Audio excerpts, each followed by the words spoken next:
on the 16th of March. For members' reference, these are set out on pages 137 to 147 of your supplementary agenda. I trust you've had the opportunity to read these through beforehand. Therefore, on that basis, are there any comments or objections from members? No? Are you happy to agree them? If you indicate your assent on screen by nodding, that's more than sufficient. Thank you, everyone. Moving on, we come to our next procedural item of business, which is urgent business, and I'm pleased to notify you all that we have no urgent applications to consider at today's meeting. With it in mind, we can therefore move straight on to the ordinary items of business. Our first item being number 4 on today's agenda, and which relates to the site of land bounded by Middlemass Hey, Brownbill Bank, Linden Road and Crispin Road, all of which are located in Liverpool 27, which is in Belle Vale Ward, and for which Councillor Thompson, as a local ward councillor, has also declared an appropriate interest. We do have an agent present for this application, as the chair is aware, so I can ask the chair to invite the agents in, and I'll bring their presentation on again to assist. Yeah, so I'm going to invite the agent, which is Richard Misty or Anus, and he's going to do a presentation for us. So, Richard, if you're there, if you'd like to unmute, and yes, the slides for your presentation should come up shortly. Perfect, thank you. Thank you, Richard. I'll hand over to you now. Yes. Good morning, everyone. My name is Richard Demisianos. I'm a town planner at Prospect Homes, which is a subsidiary of the Riverside Group, who are the applicant for this planning application. I would like to read out a statement in support of the proposals for the site and address any issues that might be raised. Firstly, to recap on the site specifics, the application site is located in Netherley and is owned by the Riverside Group. It comprises an area of cleared open land which was formerly occupied by residential properties. The site borders with the Norman Panel School, St Gregory's Catholic Primary School, the Garden Lodge Care Home, Netherley Health Centre, Christ Church, and a mixture of residential properties. The majority of the site is allocated in the UDP as primarily residential, policy H4, which states that planning permission will be granted for new housing development that satisfies other plan policies. For this site, consideration has also been given to policy OE11 green space, which states that planning permission will be granted only if development can be accommodated without material harm to the recreational function of the green space, its visual amenity, relationship with the other green spaces, any nature conservation value. Now, next slide, please.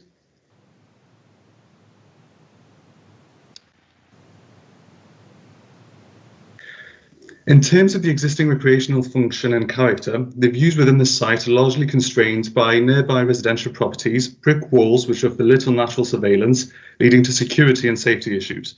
The large grassed areas are unattractive and featureless with little interest. The visual amenity of the site is of poor quality, with several hard-standing areas left over from the previous development.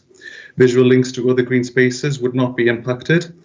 And in terms of nature conservation, the site has no designated conservation value. Next slide, please. The proposed development is for 51 new affordable houses comprising a mix of 2 and 3 bedroom properties, including bungalows and apartments. Vehicular access will be of the existing roads. We have ensured that the correct amount of parking has been provided. The proposals have been designed to provide an enhanced open space, which will be overlooked by the new development. Interface distances have also been considered. And of course, the security of the proposed development has been a major consideration to maximise natural surveillance by way of active street frontages. And the houses will be built in red brick and grey roofs. Next slide, please. The landscape master plan includes the provision of 67 new trees, shrubs and species-rich grassland. Existing trees will be retained where possible. Views have been retained and enhanced into the site. The paths within the open space have been designed to follow natural design lines and improve flow of movement.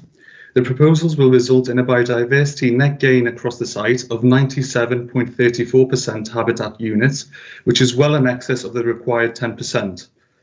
As part of the proposals, Riverside will enhance the existing play area by enclosing it with a fence, a self-closing gate to provide a secure environment for children to play and also limit dog activity around the play equipment. Grass safety matting will be installed to provide safer experience, and benches will also be placed within the play area and along the primary routes throughout the site to offer opportunities to rest and relax. Therefore, and to conclude, we consider that the proposals should be supported by the committee members as they are policy compliant and will deliver much needed affordable houses. They will improve the existing open space for local residents and finally enhance the site-wide biodiversity. Thank you for your time. Thank you very much, Richard. Are there any questions?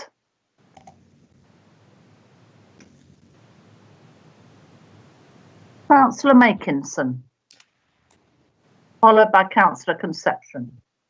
Yeah, thank you. There's well, a number of questions really coming from the information that we've had. First of all, in terms of you know, no material harm to the recreational function, etc.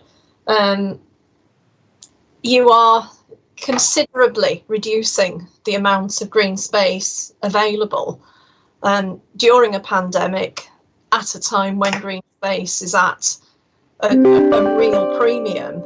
And I fail to see how that is going to be of benefit, or how it fulfills the criteria of no planning permission on part or all of any green space.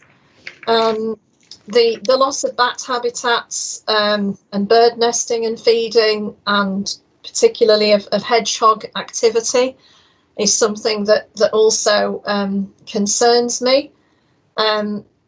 Although you say that the quantitative loss of green space is offset by the qualitative, I don't think it's you know, impossible that over a period of time, some of these changes that you're bringing in, like a self-closing gate on the playground, etc., that they could happen as part of, you know, community uplift or whatever. So. But by losing the vast majority of that green space, that is going to be lost forever. The other thing was the report from the council's design specialist that the houses were uninspiring and defensive in appearance, with small windows, no form of design detailing, which is disappointing. Now, you talk about the poor quality of some of the construction around it, but what are you actually doing to ensure that your own construction is going to be of you know, a really good quality? Just two final things. I note that Mersey Travel want you to upgrade the bus shelters on Childwall Valley Road and Coldway Drive. Could you just confirm that is going to happen, and that the condition regarding the drainage of foul and surface water has been met? Thank you. Richard, I would direct you, you've had 4 points there. If there are any that you don't feel that you can deal with, when our case officer comments at the end, he'll be able to deal with them. But any of those 4 points about biodiversity, about green space, about the bus shelters, Yes. You can deal with if you wish to. Otherwise, I've got a note of them and I'll bring them up again with the case officer.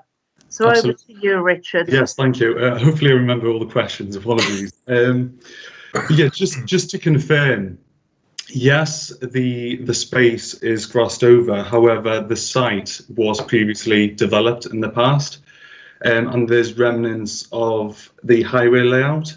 And when we say that the area is devoid of character and features, we're trying to say that when you visit the site, you won't see much more than just grass spaces. Therefore, we believe that by improving the quality, obviously there's some, as you said, quantity loss.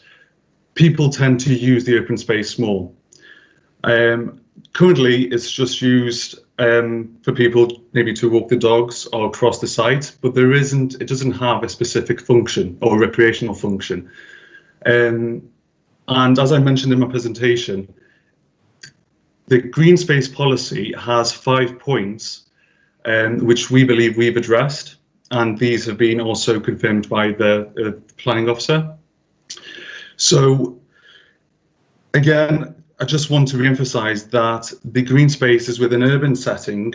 It's not a designated wildlife site, and we will be improving the quality through a landscape master plan. We'll be providing 67 trees, shrubs, species-rich grassland, and we'll be increasing biodiversity by 97.34%, which is a considerable increase. Currently, the site has 4% of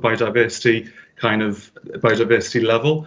Therefore, a 93% increase is a considerable benefit. Also, I'd just like to re-emphasise that this application is for affordable homes, which should carry considerable weight, considering that there's much need for affordable homes in the city region. Again, just quickly on the bull shelters, yes, we will be addressing that, and we will be making the improvement to the bull shelters. Drainage, yes, we will also, that's being conditioned by the planning officer, and we'll be addressing any kind of drainage concerns through a planning condition. Bird nesting, we will be including bird boxes throughout the site on the kind of elevations of the buildings and on the new trees that we're proposing to plant. You mentioned ecology. There was an ecological report submitted with the application, and obviously, as I mentioned, there's a considerable biodiversity again, which is confirmed in the report and has been approved by the Ecological Service.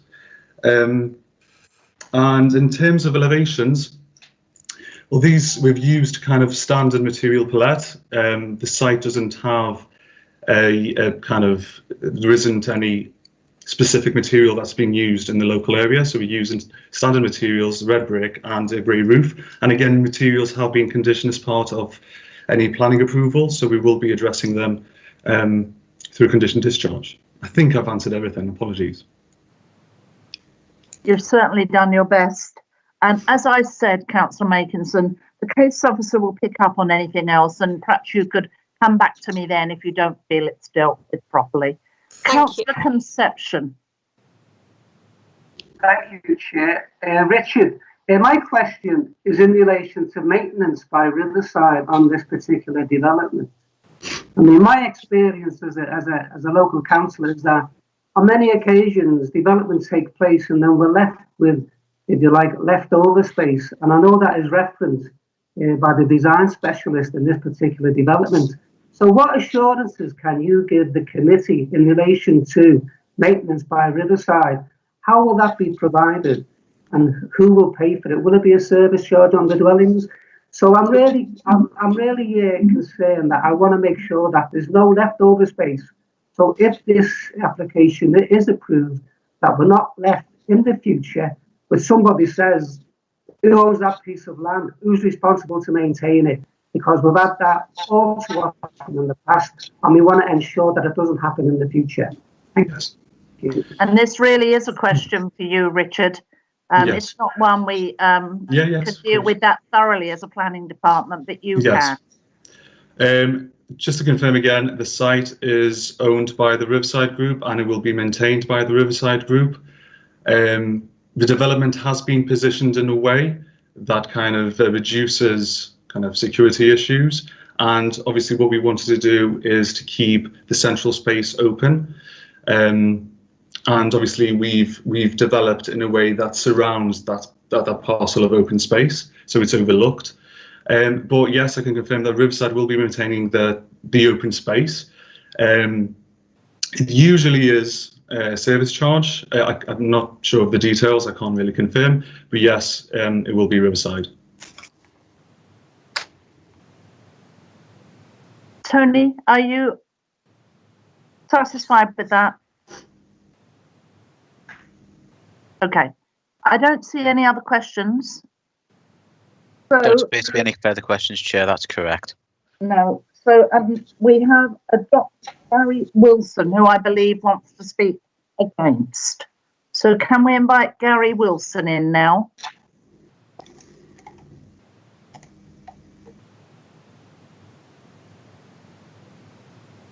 Okay, hello. Hello, is that Dr. Gary Wilson? Would you like to go ahead with your points? Yeah, sure, thank you. Okay, I'll begin. I'm a resident of Neverley and I live a stone's throw from the site of the proposed development. I've lived here since 2006 and pass through the proposed development site on almost a daily basis. There are various problems with the application, and I've detailed these in my written objections. Today, I confined the comments I'll make to two issues: the removal of an important green space at the heart of the local community and the lack of adequate public consultation during the planning process. In relation to the first point, as the applicant has set out, the proposed development site consists of a large green space situated centrally within an area of residential housing, but which is bordered by the local shops, health centre, nursing home, a church and 2 schools. It's easily accessible and passed through by many residents on a daily basis, serving also as a recreational area and especially popular with parents with young children and dog walkers. I myself regularly played games on the green space with my children when they were younger. In the midst of the pandemic, it served as a pleasant spot for a daily walk, and I found many residents found it to be a conducive location in which to strike up conversations with other residents in the community, and friendships have been formed there as well even.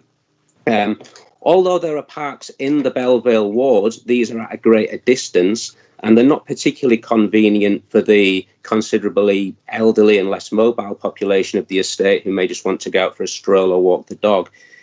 Belle Vale Ward consists of a number of discrete local communities: Woodlands Estate, Neverley, Belle Vale itself, Lee Park, Hartsbourne Estate, and each has a focal green space.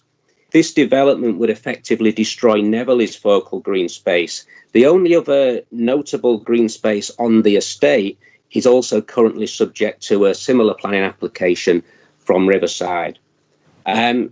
Retained policy OE11 states that planning permission won't be given if it will result in material harm to the recreational function of a green space or its visual amenity. I would suggest that this planning application would result in exactly that. The planning documents attempt to draw a distinction between the quality and quantity of green space. However, when discussing green space's quality, this is very much informed by its quantity. The suggestion that the development will result in no loss to the space's wider recreational function is nonsensical, because the possibilities for recreation are reduced with the space that is available for these. And I note the application envisages some measures to, quote, enhance the small portion of the green space which will be retained, the inference being that this is made possible by developing the vast majority of the area. But of course, there is no reason why the green space as a whole could not have been enhanced with further trees, benches, and other facilities anyway. There's a danger that with the development of most of the site, the small part of green space retained loses its feature as a community space and becomes effectively part of the new residential area itself. And it's unfortunate that at a time when much celebration is being made of Liverpool's recent commitment to protect a number of its parks and green spaces, which is to be applauded, developments like this one are being pursued at the cost of significant green spaces in communities like mine. On the second point, consultation, given the implications of the application for the loss of such a significant space, I believe greater effort should have been taken to consult the local community. Under the provisions of the Localism Act 2011, developers are obliged to publicise the proposed application in such a manner as the person reasonably considers is likely to bring the proposed application to the attention of a majority of the persons who live at or otherwise occupy premises in the vicinity. Now, while that affords some discretion to the developer as to who is consulted, and I'm not suggesting any breach of statutory requirements in that sense, the patchy nature of the consultation undertaken means that many living close to the site were omitted from consultative efforts. The development suggestion in its planning statement of April 2020, which accompanied the initial application, stated that, and I quote, "There has been considerable amount of engagement with local councillors and the local community." That is at best questionable. Although I live a 60-second walk from the site, I was not aware of the application until it was published on the council's planning website, as the developer's earlier January 2020 consultation extended to a mere 150 homes, when many more families live within easy access of and make use of the green space. units, nor was I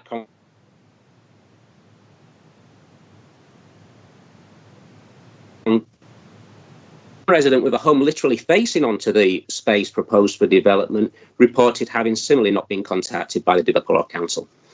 As the planning proposals were changed following some of those consultation processes involving an increase in the number of homes proposed for this site and a reduction in the number on a nearby site, the need for a much more inclusive consultation process is reinforced.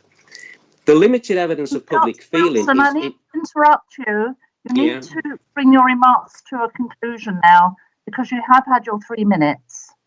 Well, I've only got about 3 more sentences worth of words. You've got time to bring them to a conclusion. You've got time to conclude. Okay.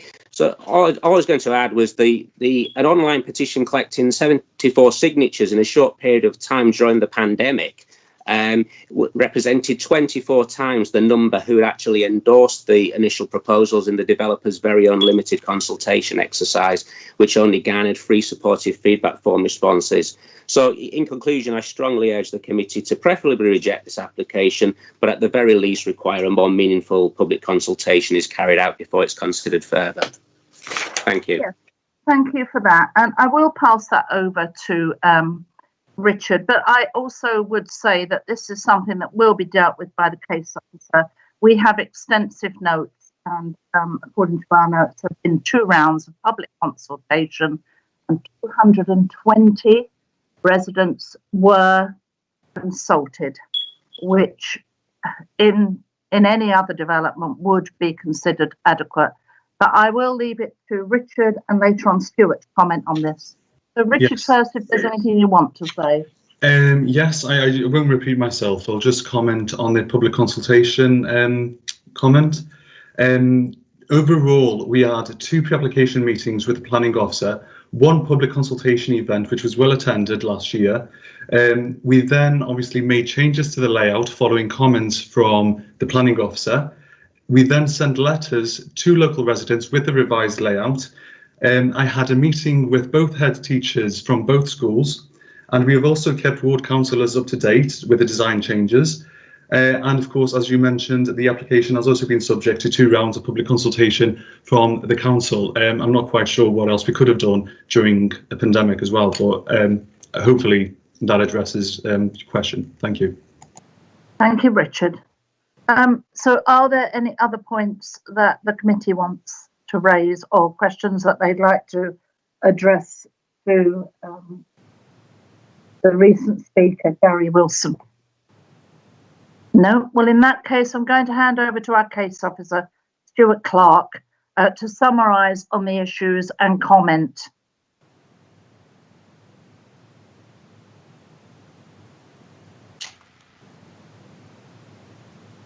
I think you need to unmute, Stuart.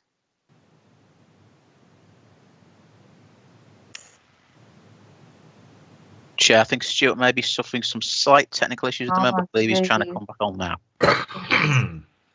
Stuart? We still can't hear you, Stuart. But you don't have a mute button beside your name, as if you are muted.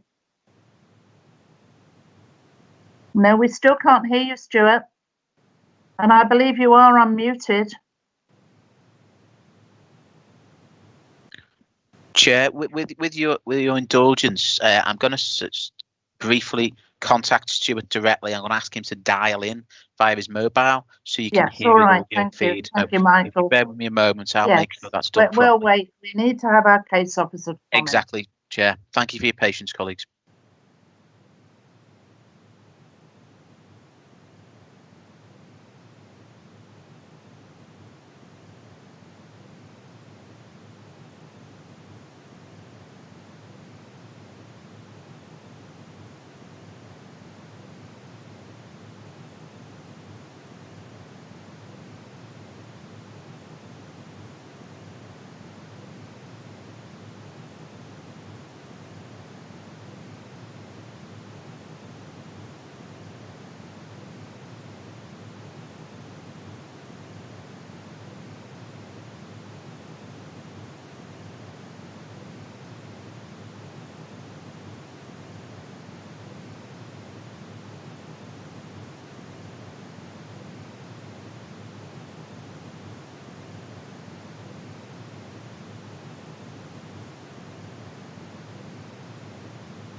We've given Stuart just over a minute. I think we ought to give him until, say, 10:15, and then we'll have to think of another way around this if we can't get him in then.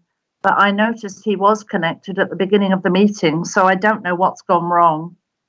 But I do think there are increasing numbers of technical issues with virtual meetings, maybe because of the number of people who are dialed in. But I see that everybody else is mute.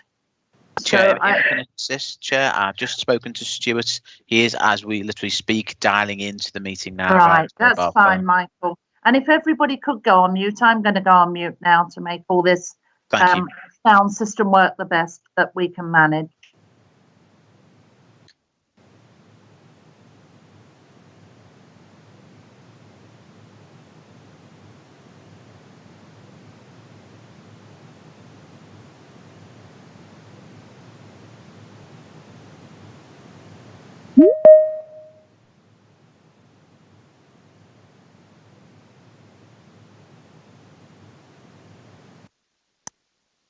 Carry on, Stuart, if you can. Stuart Clark. We can hear you. Is now joining. Okay. Can everyone hear me now? We can hear you, Stuart. Okay, I'm just getting a really bad echo. I'm just going to try and...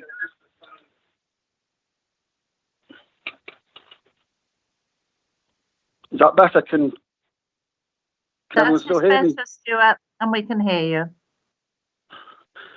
Okay, right, so... I'm still getting a bad echo. So in terms of the application, you've had a full presentation from the applicant and you've got a detailed report in front of you. This is a proposal for 51 dwellings and it's on an area of space that's allocated in the UDP as primarily residential.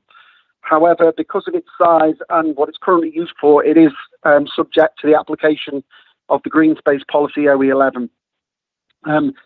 This is set out very clearly in your report as to why your office has considered that it's compliant. But very briefly, yes, there is a quantitative loss of open space, but your officers consider that the quality of that open space as it exists, and you saw photographs before, including aerial photographs where it's shown hard standing, that this is actually a relatively poor quality open space, and therefore the resultant open space that will be retained will be significantly enhanced in visual terms and amenity terms and a more pleasant space to enjoy. And therefore, we're satisfied as officers that we can recommend that the qualitative uplift that this scheme will deliver a more appropriate open space, and that's acceptable for the purposes of policy OE11. As I've said, clearly there is some quantitative loss, but the recreational function of the resultant space will still function for the wider community. In terms of tree loss and ecology, as you've heard, there's currently 9 trees on the site which are not of great quality. This proposal is going to introduce 67 new trees, which is a significant uplift in terms of numbers. And it's also going to include areas of wild grass and ecological features that will uplift the biodiversity and standards of the site by up to 97%. The scheme has been carefully considered by MIAS, who are ecological consultants, who are satisfied that the scheme is acceptable, having regard to impacts on bats, birds, and badgers, hedgehogs, and that this can be dealt with by way of condition. In terms of highways, it's been fully assessed by the head of Highways and Transportation, who's satisfied that the amount of parking provision coupled with nearby good public transport links is acceptable so as not to be detrimental to the local highway network. In terms of the design, it's a traditional design, 2-storey dwellings using simple pallets that are reflective of the local area. The scheme has been subject to extensive design consultations with the applicant, and that scheme has evolved and is dealt with in section 3 of your report. And all the issues about engaging with where you've got dual fronted properties and the like, that's been satisfactorily addressed, and we're now happy that that is an appropriate design solution. The site suffers from antisocial behaviour in part, and the new scheme is going to directly overlook the site. There's going to be no walls or fences that would back onto it, So that this new space is going to be publicly policed. It's going to be a much safer environment for members of the public to use, which will be a more inclusive kind of area for people to use. In terms of the bus shelter scenario, this is covered by condition 7, which is a suggested condition which will require the applicant to upgrade those buses. And in terms of the drainage, that has been already agreed with the head of highway and the highways drainage officer, and is listed as an approved document in the conditions that are being proposed for the scheme chair. So I did miss some elements while I was off the system, so if I've missed anything, please feel free to ask me. But we're happy that on balance, it is compliant with OE11 based on the qualitative uplift that this will deliver, providing an enhanced public open space with additional trees, and will be a benefit to the area. One final thing on the consult side of things, as members will be aware, there's no legal obligation on developers to undertake engagement with the community. That is something that happens outside of our formal process and is at the discretion of the developer at this point in time. As you've heard, they did undertake some elements of public consultation as best they could. From our point of view, we consulted 202 properties on 2 occasions as part of the application chair, as well as site notices and press notices. So we're happy that we're fully compliant in terms of the number of people that were consulted on the application. But I'm more than happy to answer any questions, and we're happy to recommend the application for approval. Yes, and we also know, don't we, Stuart, that the councillors were involved, and that's why the councillor from Belle Vale, who's on planning committee, has expressed an interest. So are there any questions for the case officer? Councillor Makinson. Yeah, I just a couple of things. First of all, you say there's some quantitative loss.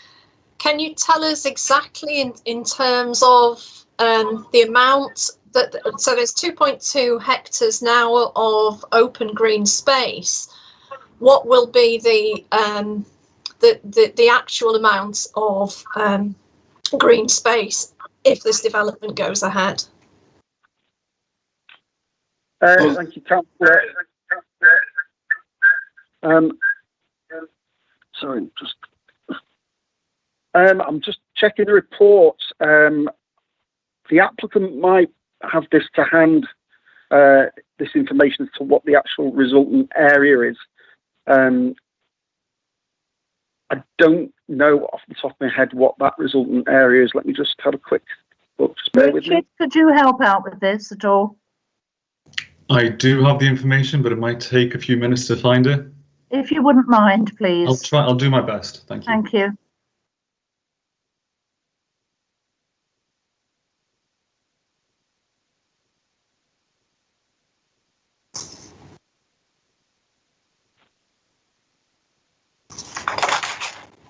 I don't know if, Stuart, you're going to come back in on this as well. I think perhaps, Mike, is it possible to put up the proposed site plan that we had up before, which can clearly give a visual view of what the difference is that would have been in the applicant's presentation? Yeah, we have had sight of that before. It's just that in terms of the specific measurements, it would be very interesting to know that. Yeah, so if you look at what's on your screen at the moment, those areas to the northwest, like an L shape that wraps around the existing shopping parade, that's a loss, as is the area to the southeast.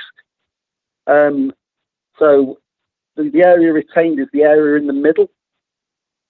So just looking visually at that, it estimates about approximately 50%.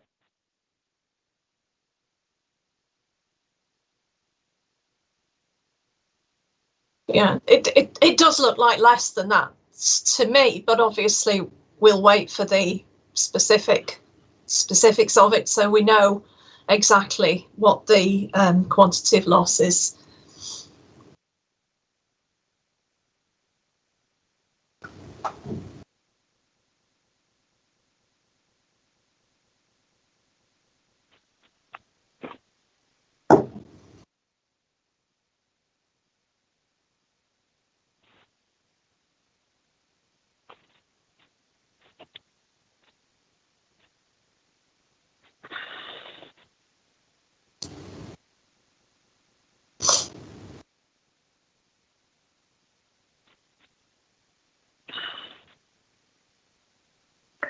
I don't know if Richard's ready to come back in yet, but we did say we'd give him a few minutes.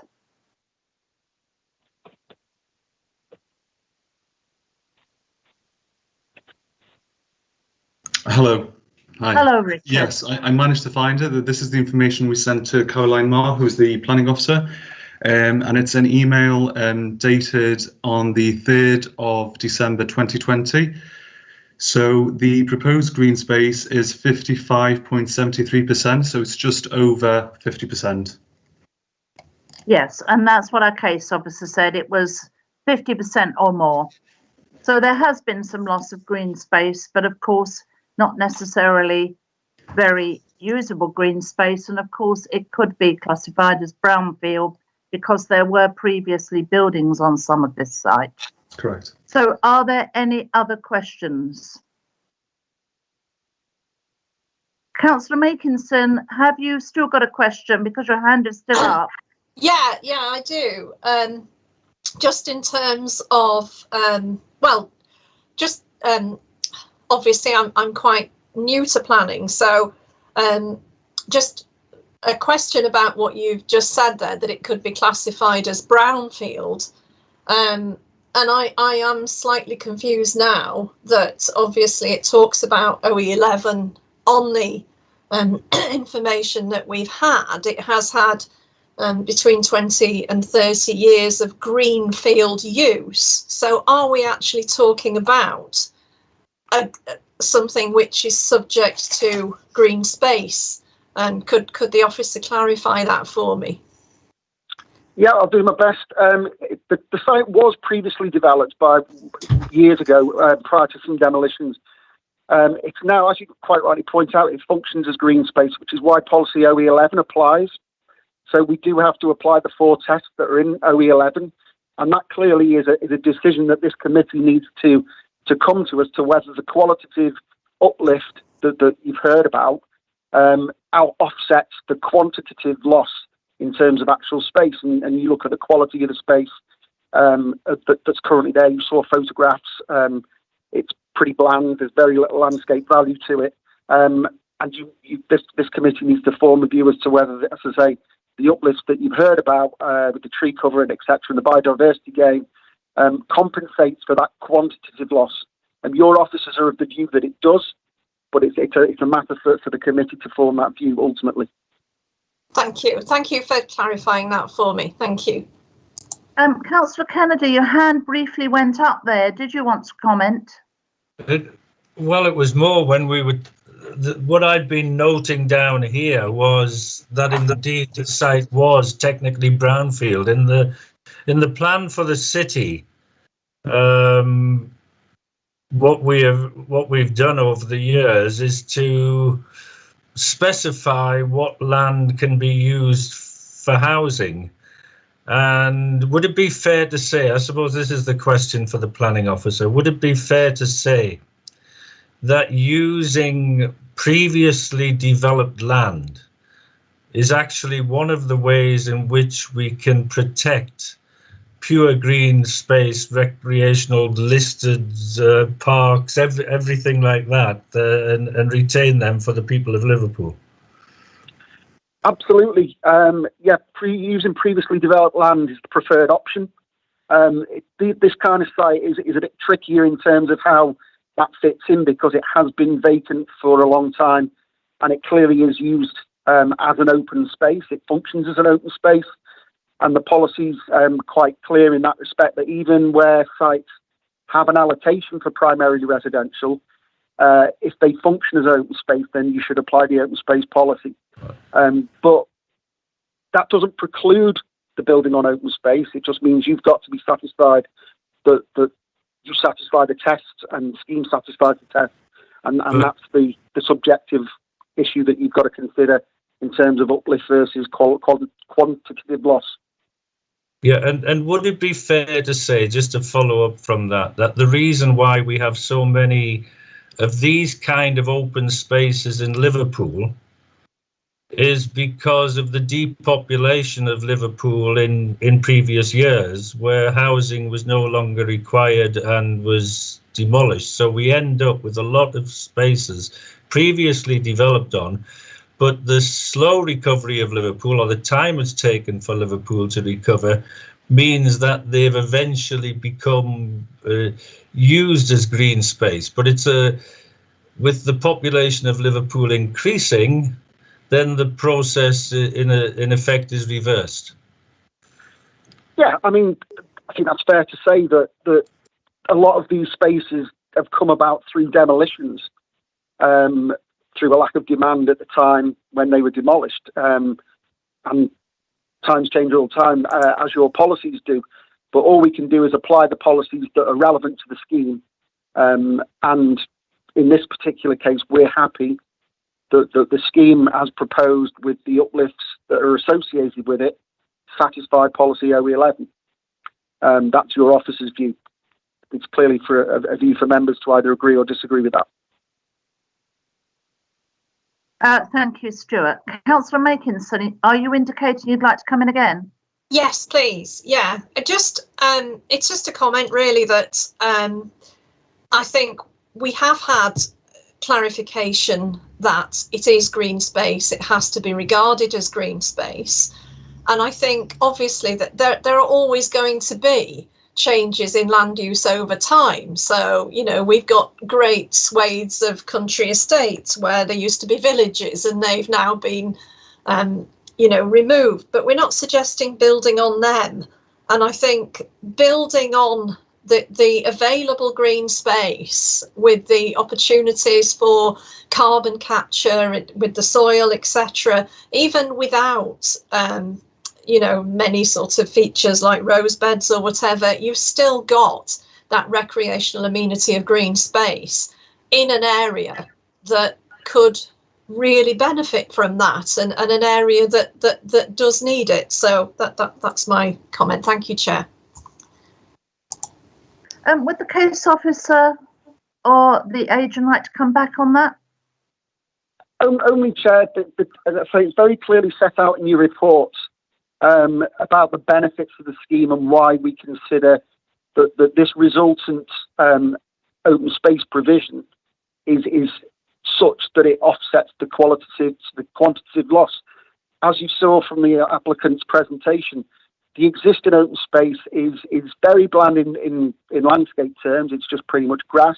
When you saw the aerial shot, there's still a lot of adopted highway there, or hard standing that just exists. That doesn't really contribute in any way, shape or form to the open space and its function. The space is not really publicly engaged with.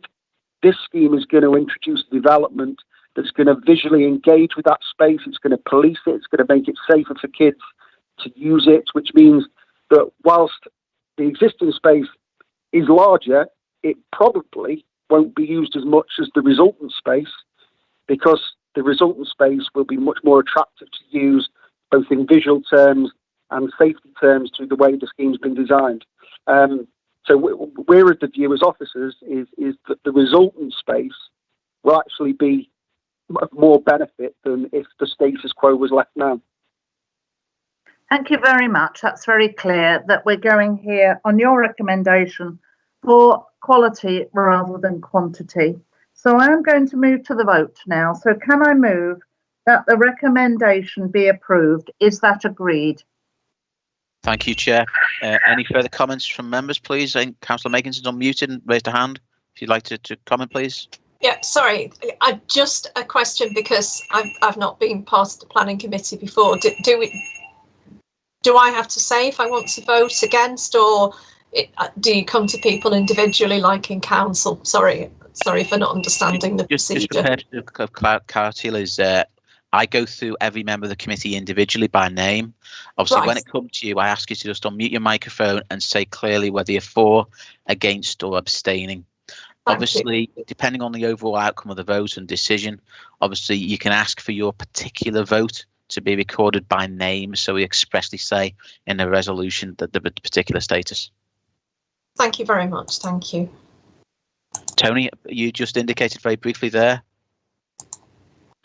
I mean, yes, Chair. I was just going to really comment on the application. Basically, I mean, it is a question of quality over quantity, isn't it? You know, and the recommendation from the officers, and I've read the report, in depth, and it does seem to me that the benefits outweigh the loss of the green space that would be lost as a result of this proposal. Really, that was really highly subjective.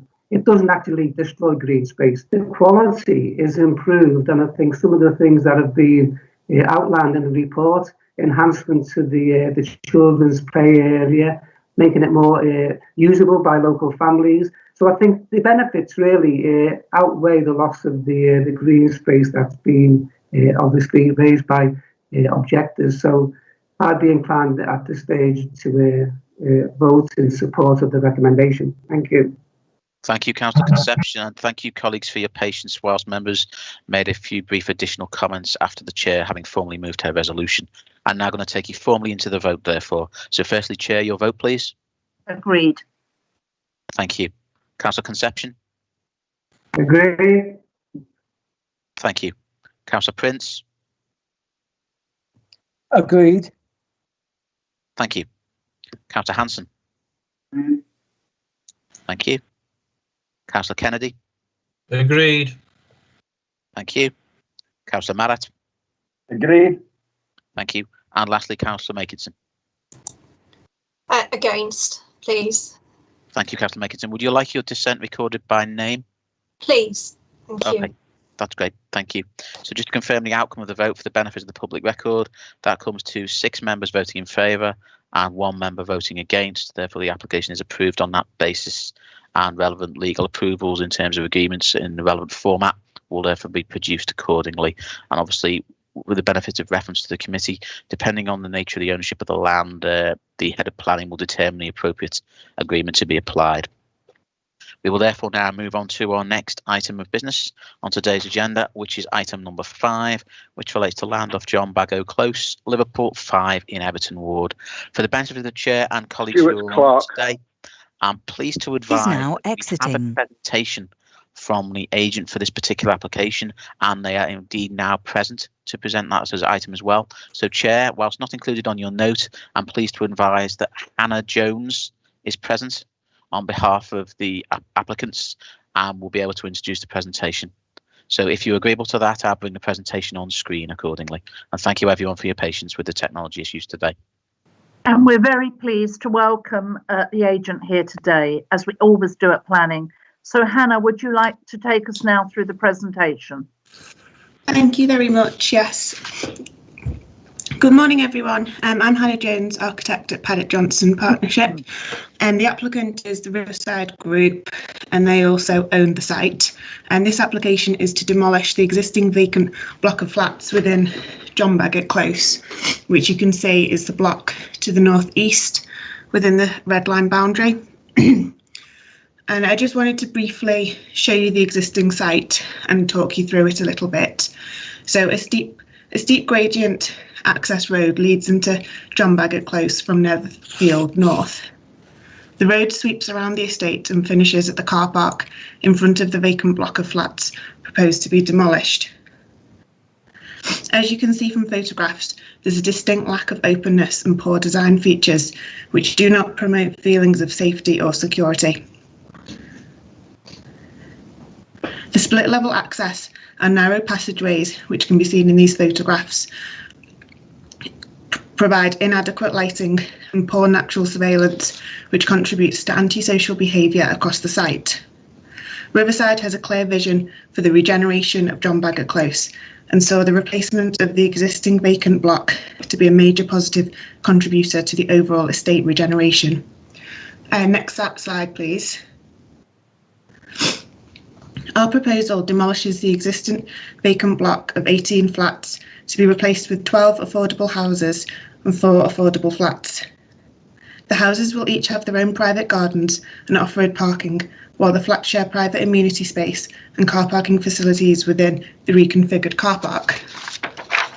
And the 2 images you can see, the one at the top is a view from the reconfigured car park, and then the one at the bottom would be the view from John Bagot Close access. We've designed the houses to be upside down in layout, with all units accessed from car park layout and then dropping down at lower level. This therefore omits the unsightly lower ground walkways and isolated routes, and greatly minimises the impact of the block on the surrounding residents, as from the car park level it appears to be bungalows. Next slide, please. The elevations are contemporary in design, but also reflect the context of the close. Inspired by the existing materials, red brick is the main facing material, with grey cladding and blue brick details to break up and add interest. Generous window openings maximise natural daylight, and the building orientation and layout has been designed to improve passive and natural surveillance across the site. The gables add interest to the roofline and reflect the typology of the roofscapes across the site. Next slide, please.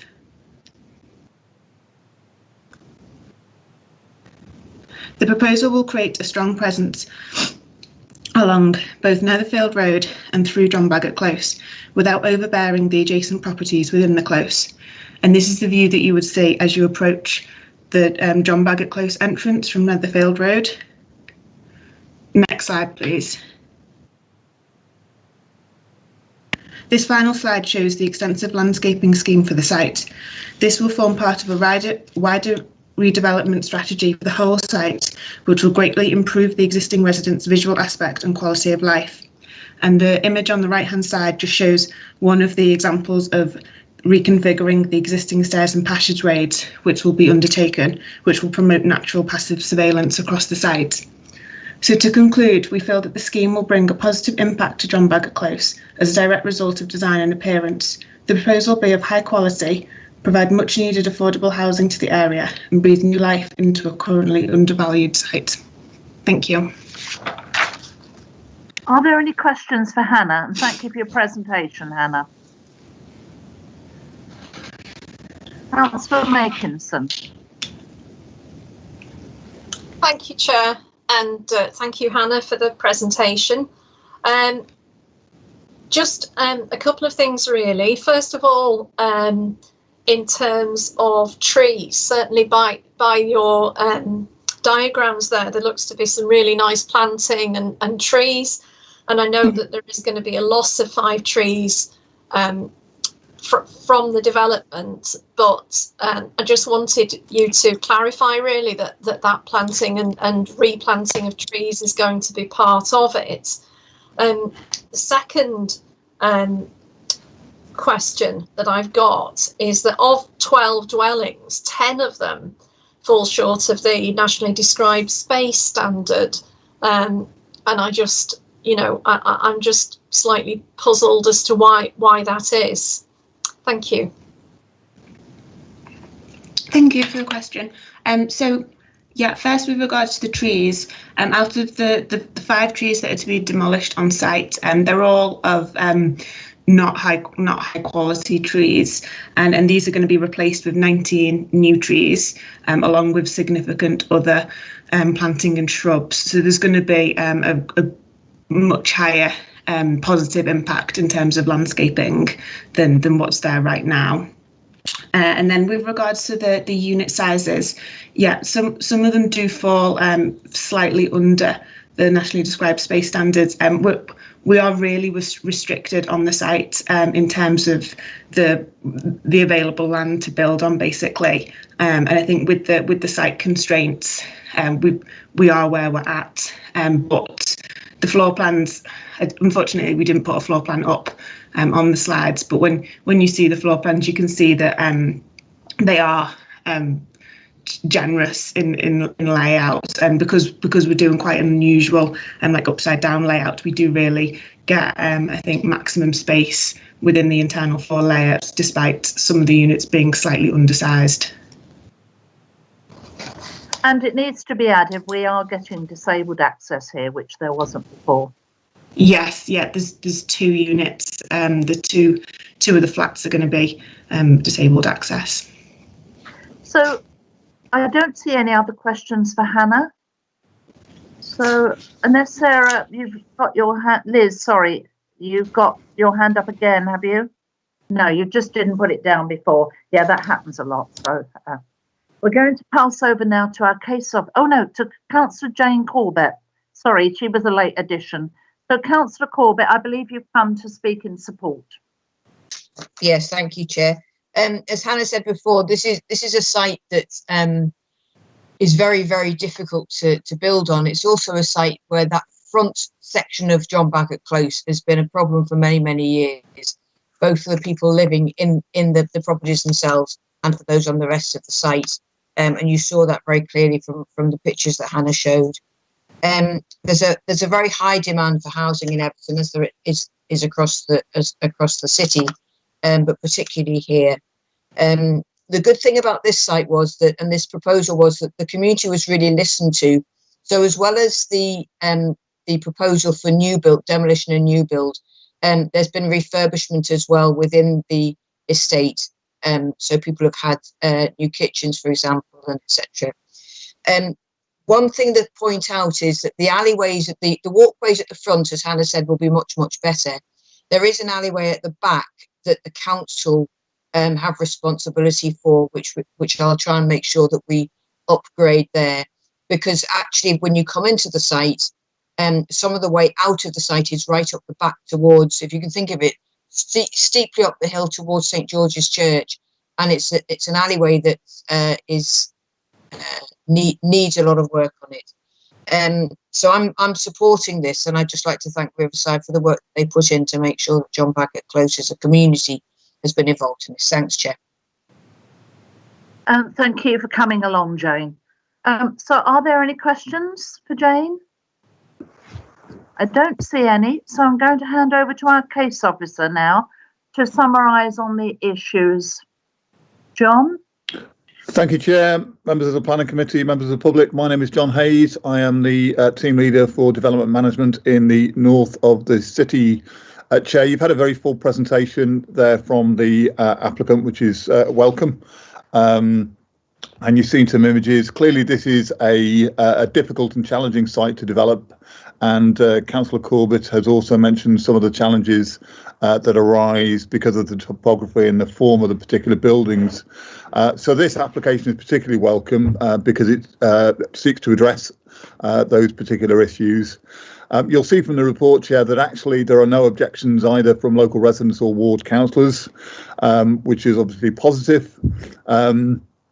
And actually, given that, Chair, there isn't a great deal that I think I can add to what's already within your agenda papers. I will, however, just pick up on the 2 points that Councillor Makinson has raised. The first one in relation to accessibility. That is addressed within your committee report, paragraph 3.5. Where the nationally described space standards for two-storey houses are 79 square metres. In this particular case, they are 77. So it is only fractionally below the recommended standards. And then similarly for the flats, they're just below by 1 square metre. So very, very slightly below the nationally described standards. Also, the amount of weight that we can give to that policy at the moment is limited given where we are, and that there have been objections made through the public inquiry into the local plan. And then in relation to the trees, Chair, again, that issue is addressed fully within your report at paragraph 1.1 down to 6.3. And as you've heard from the applicant, there will be a replacement landscaping scheme that includes a total of 19 trees. Because of the amount of trees that are to be provided, the requirement for off-site planting in the form of street trees is not required in this particular case. However, all other Section 106 obligations are to be provided through this application. So for all of those reasons, Chair, we're happy to recommend approval subject to the stated conditions and subject to that Section 106 agreement. Thank you. Thank you very much. Are there any questions for the case officer? So I'd like to move on to the vote now. So can I move that the recommendation be approved? Is that agreed? Thank you, Chair. There don't appear to be any further comments from members, so I'll move straight into the vote. Your vote, please, Chair. Agreed. Thank you. Councillor Conception. Agreed. Thank you. Councillor Thompson. Agreed. Thank you. Councillor Prince. Agreed. Thank you. Councillor Hanson. Thank you. Councillor Kennedy. Agreed. Thank you. Councillor Marat. Agreed. Thank you. And Councillor Makinson. Agreed. Thank you. For the benefit of public record, the vote is unanimous and the application is therefore approved on that basis. And we will therefore move on to our next item of business, number 6 on the published agenda, which relates to Gladstone House, number 11 Union Court, Liverpool 2, which is located in Central Ward. Chair.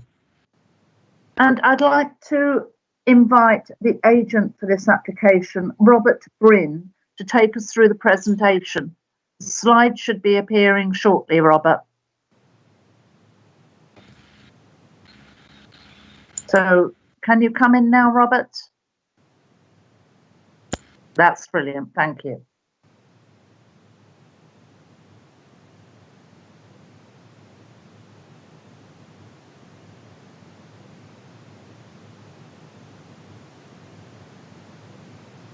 Michael, do we have Robert to come in? I can't see him on the list of participants at the minute. We did, Chair. He may well have dropped off. We'll try and make contact with him. Otherwise, maybe the case officer could take us through the slides. That may be the best in the circumstances, Chair, if I may. Okay. Yeah. Chair. Virgil, would you like to come in? Yeah, please? that's fine, Chair. Thank you very much. Okay. The proposal in front of members today is the conversion of the 3-storey existing office use you can see in the top right hand photo at the moment with the property outlined in red. It was formerly offices that were vacated in March 2019. Chair, I see Robert is trying to join again. I can see that too, Virgil, but would you like to carry on and okay. Robert like to come in at the end then? Okay, yep. The proposal is to convert the 3 floors of former office accommodation into residential use with the insertion of a 1-storey rooftop extension. If Mike, if you move on to the next slide, please. Okay, these are the various kind of design analysis shown the scheme as it was originally submitted to ourselves. The proposal was initially for a 3-storey rooftop extension.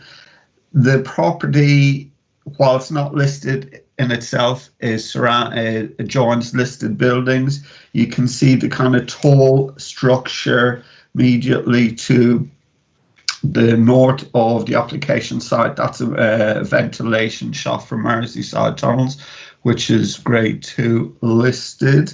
It's within the World Heritage Site and it's also within Castle Street Conservation Area. Chair, as you will see within your report, there was strong objections initially to the application, and particularly the rooftop extension from the Heritage Special within the Planning Department and also Urban Design Officer.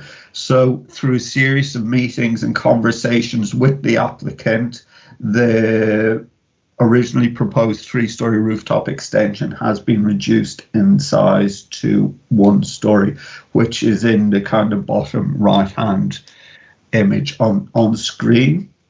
The proposal, as I said, is for 22 apartments. 14 of those apartments would be what is called Class C3 use, which is kind of permanent units of accommodation. They would be primarily accommodated at the front of the building, kind of facing towards the rear of the former Watson Prickard building.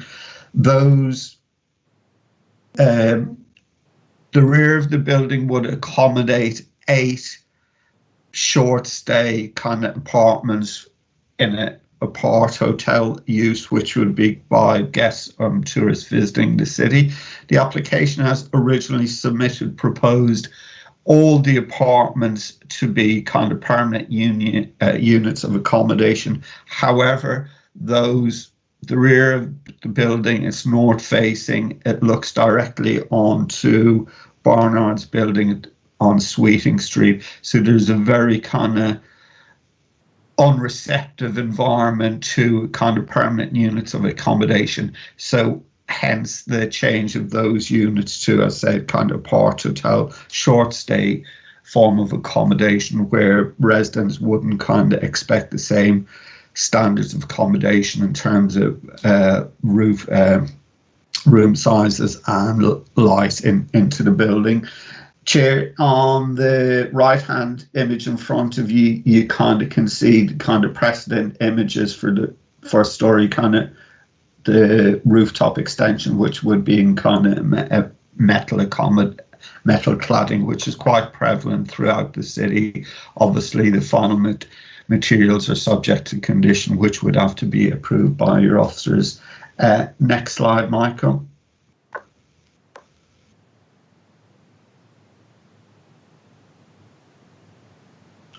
Sure. Okay, yeah. Chair, they're just kind of illustrative layout of the apartment sizes. As I said, there's 22 apartments proposed, 14 would be permanent units of accommodation. All of the apartments except 3 are in excess of the nationally described space standards. They equate in sizes from 1 bed, 1 person to 37 square meters up to 2 bed, 4 persons of 61 square meters. Said 3 of the units would fall somewhat short of the kind of nationally described space standards, but this is the problems. You're reconfiguring the layout of an existing building which was formerly used by offices, but as I said, 19 out of the 22 spaces would have room sizes in excess of nationally described space standards. Chair, that's just a CGI of how the building would look kind of post conversion. You can see like the 3-story kind of original historic former offices together with the 1-story rooftop extension on top of it. Chair, I don't know if kind of Robert wants to add any comments into the presentation. Right, Robert in now, because Robert, you can comment further. You've heard what Fergal had to say. Yes. We're not trying to steal your thunder. Okay. And you can request the slides come back up if you need them, illustrative purposes. If you could add any further comments, we would very much welcome it. Yes. Okay, thank you. So can we go to the first slide? I will just go through the presentation. I'm sorry, there's IT issues, obviously. And so if we can go to the first slide, please.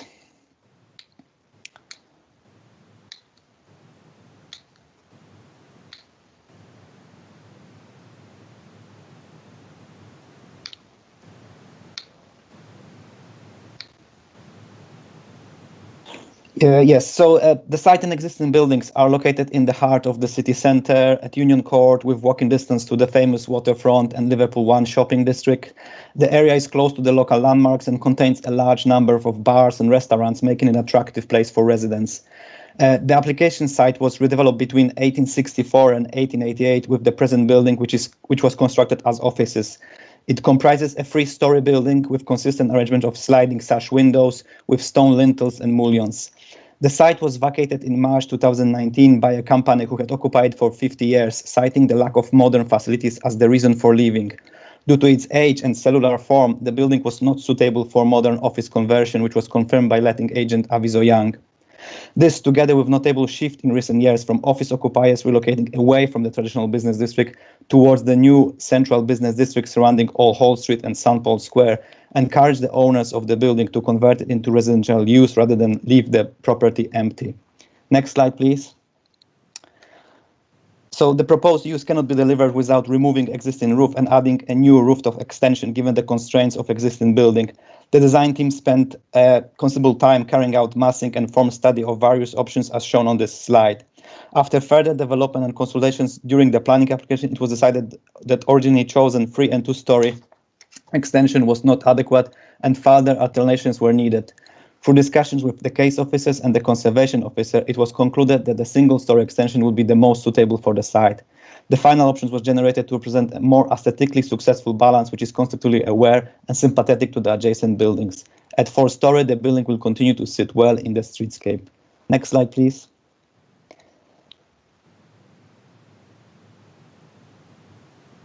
The form and architectural language of the proposed extension has been influenced by the traditional form of Gladstone House. Windows have been deliberately positioned to align with the windows of the original building, ensuring vertical continuity without making the additional structure overbearing. The extension is cladded in dark zinc and features dormer windows to resemble roof, which complements the existing structure while being visually distinctive and contemporary. The existing facade and windows are to be refurbished. Next slide, please. So this slide shows just plans. The basement will primarily house all of the building's back of the house facilities, including refuse and bike store. The proposed residence bin store will be served by new access platform lift, allowing waste to be transported out of the building from an existing service hatch. The ground floor plan will provide generous reception lobby for residents' use, as well as 3 residential apartments and 2 service apartments to the rear. 1 residential and 1 service apartment will be dedicated to wheelchair users. Other floors will provide mix of 1-bed and 2-bed apartments. In total, development will provide 14 residential apartments to the front and 8 service apartments to the rear. All service apartments will be mechanically ventilated. Next slide, please. So this view shows how the proposal will look. The elegant new roof extension will replace existing roof, modernizing the look of the building. The existing facade will be clean and made good. The proposed material will be modern, robust, and durable. The true-scale material samples will be available for planners to comment and approve as part of the application's conditions to ensure high quality of the development and quality of the finishes.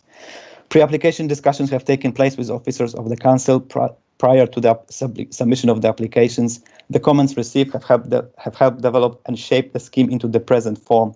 The application has been considered against the policies of the current development plan and national government guidance, and I urge members to carry your officer's recommendation for approval. Thank you. Thank you, Robert. Thank you, case officer. So I'll invite questions now, but mostly for Robert at this stage, because you will get another opportunity to question the case officer later. Are there any questions? Yes, Councillor Makinson.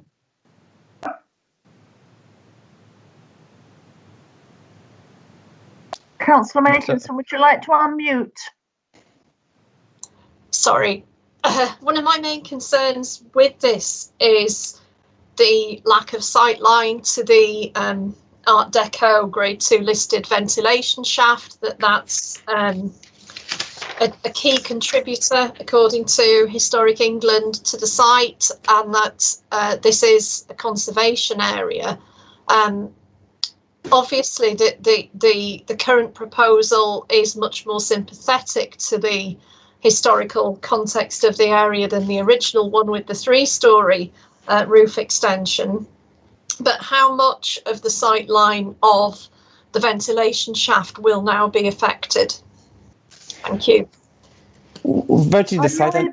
To answer that, Robert. Yes, the sightline will be virtually the same, because we're just adding a single-story extension by taking up the roof. So the building height will be actually the same.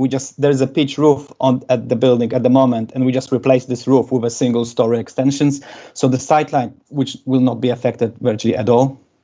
Thank you very much. Thank you. So if there are no other questions now for Robert, I'd like to pulse over now to Councillor Nick Small, and then Patrick Downey. So Councillor Small first. Thank you, Chair. Can people hear me okay? Yeah. And can we all restrict our comments to 3 minutes, please? Yeah, no problem at all with that, Chair. I think the application in terms of heritage is a good one. I completely get the driver behind this, that you've got lots of former office buildings in parts of the city centre, particularly in that part of the city centre, that probably don't have any use in the future as an office building, and I don't oppose those buildings being brought back into use for residential purposes. The concern that I've got about this, and the reason that I've opposed it and some neighbouring residents have opposed it, is because of the issue of service departments and Airbnb type service departments in the city centre. I opposed the application in Sweeting Street in Queen Avenue late last year, around this. We don't have a strategic approach to this in planning terms through with this application, which is a mix of long-term permanent residential, which is fine, and short-term serviced accommodation. I think that's a complete recipe for disaster, being in the same development, in the same building. And what we get complaints about as local councillors from residents, where you've got Airbnb style accommodation in the city. And again, I think Airbnb style accommodation can be a good thing, but it needs to be properly managed and properly regulated. The issues that we find, particularly where you've got Airbnb style accommodation mixed with permanent accommodation, is around antisocial behaviour, around noise. However well managed the development is, you still get issues around that, because you can't legislate against what people are going to do in essentially hotel rooms next door to long-term residents, permanent residents in there, and you can't really get beyond that. In the Queen Avenue application, we had a condition in place around an operational management plan. I think as the very minimal, we need a similar condition in there around an operational management plan, in consultation with the local councillors and local residents around this. But I think in terms of the mixture of what's being intended here, it isn't going to work. And I hope that the planning committee today can reject that and can go back, and the applicant can go back and come up with another proposal for this that's wholly residential and will not cause some of the problems that I think, sadly, this development is going to cause for neighbouring residents in the city centre. Thank you, Councillor Small, and I'm sure the case officer might have a bit more to say, because we did have quite considerable text on the problems with all those apartments being permanently residential because of issues over light and overlooking. All right, so have we got any questions for Councillor Small? Otherwise, I'll pass on to Patrick Downey for him to have up to 3 minutes. Patrick, would you like to come in now? Hello, can everyone hear me? Yes, we can hear you, thank you. Yes, hello, I'm Patrick. I'm Patrick. I'm one of the residents that Nick was talking about. I live behind Gladstone House. And I suppose I'd like to start by saying that I am really happy to see the building being used, because there's a lot of disused office buildings, as Nick says, and it's sad to see them sitting just like rotting away. So it's nice to see used. But I do have a problem specifically with the serviced apartments at the rear of the building. I share an atrium with the building, and I've drawn a little picture here. I don't know if anyone can see this. This is my building here, number 15, and this is Gladstone House. So these windows at the back of Gladstone House open out onto the 8 serviced apartments, the Airbnb style, however you want to put it, and these are my bedroom windows. There's 2 problems here. One, I live in a listed building which has sash windows, and the sash windows let in a lot of noise, and there's nothing really that I can do about that, partly because I'm renting the place. So my landlord's a pretty hands-off kind of person. So there's nothing I can do about my windows. And the other problem is the atrium is very echoey. That it's kind of like glazed brick.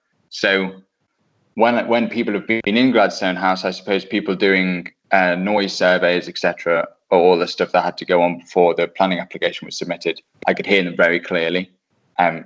They must have had the windows open, and I could hear them very clearly. We've got serviced apartments across the road from us on the front here, and even during COVID, when partying is illegal, we've had problems with noise, people having parties, people playing loud music, and because of the nature of the sash windows, as I say, they don't isolate the noise, even when people have the windows closed. You know, I've shouted out the window, I said, close your window. But even when they had them closed, the music and the noise and the shouting and the partying, it causes a great disturbance. And obviously at the rear, partly because it's next to my bedroom window rather than next to my lounge, so it'll disturb me into the night, and because of the echoey atrium. I can't describe the noise. I'm not going to be able to sleep.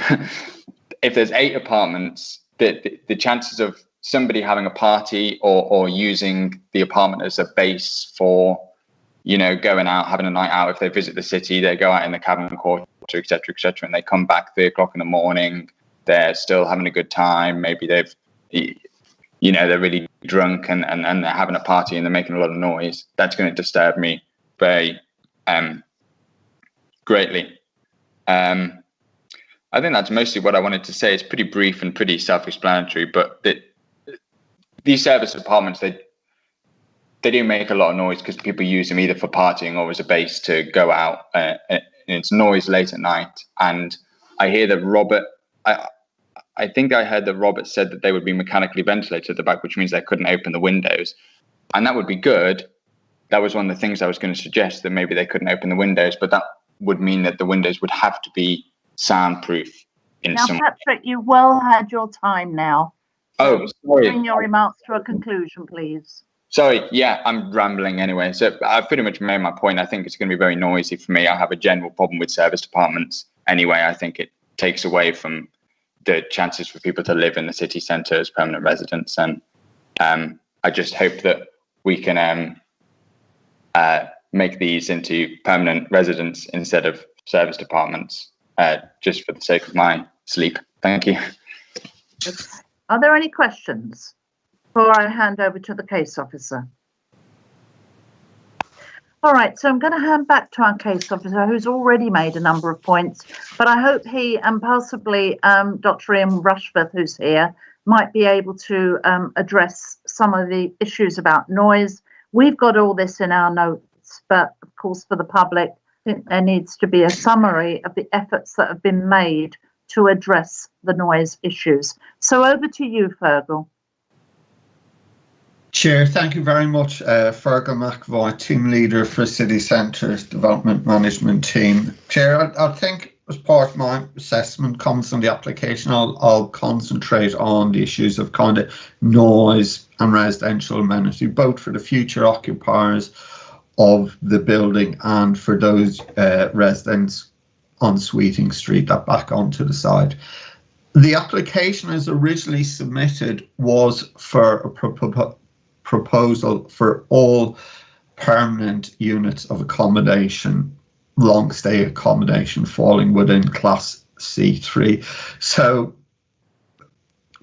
what Councillor Nick Small said, that he feels that all the buildings should be used for kind of permanent stays of accommodation. It was the case officer who asked the applicants to change this.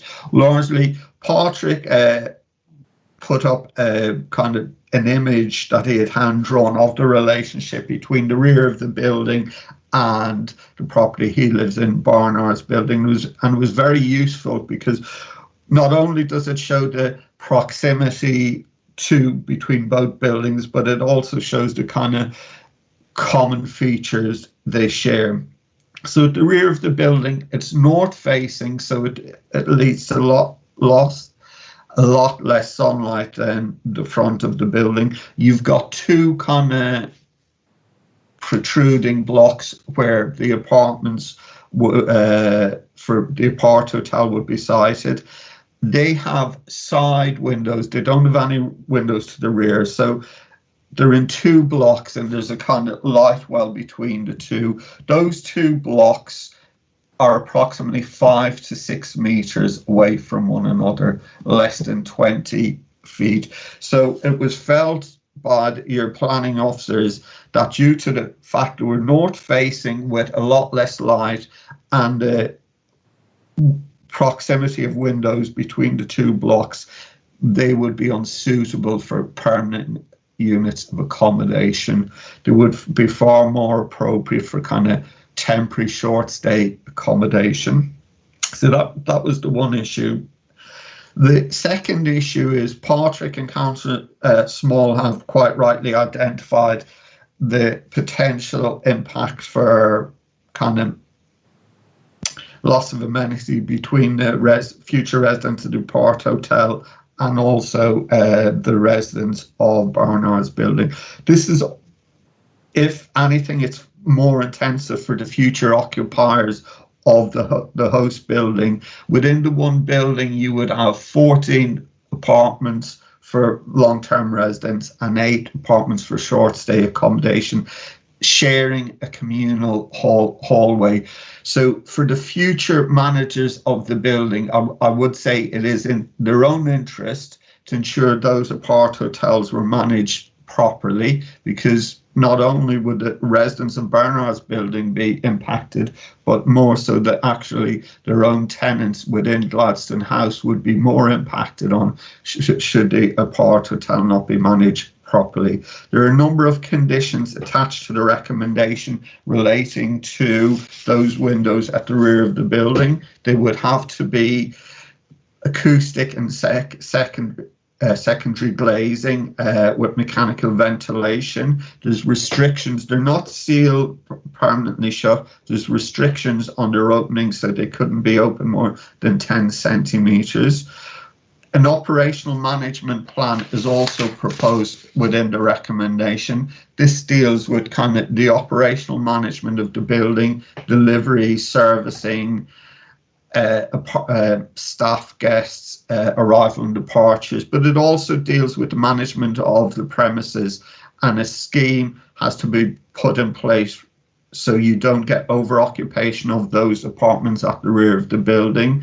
They're not used for party lettings, and what the management policy would be in terms of kind of anti-social behaviour. That's a condition on the recommendation, which an operational management plan would have to be submitted to the planning officer and agreed in consultation with colleagues in environmental health before the use could commence. This is a standard requirement which has been done with previous recommendations in and around Sweeting Street, and it seems to work effectively when there's a lot more responsibility placed on the operators of the building to manage the building itself. Chair, other than that, you've got a detailed report in front of you where all the issues are assessed. I think we all recognise the efforts made by the planning officer in securing a development that originally had a 3-storey rooftop extension down to 1-storey rooftop extension. The principle of a reuse of a former office building which has been vacant since 2019 is appropriate in this location. The main issue is how to ensure that the future residents of Gladstone House and those residents on Sweeting Street that back onto the side, their amenities protected as much as possible. And I'd like to think that conditions are put in place to ensure that this will happen. Chair, application is subject to Section 106 agreement in terms of contribution towards open space and street trees, and the application supported by your officers. Thank you, Chair. Are there any questions for the case officer?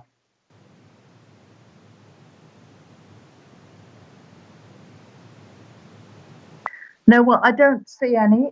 So I think, Michael, it's appropriate to move to the vote.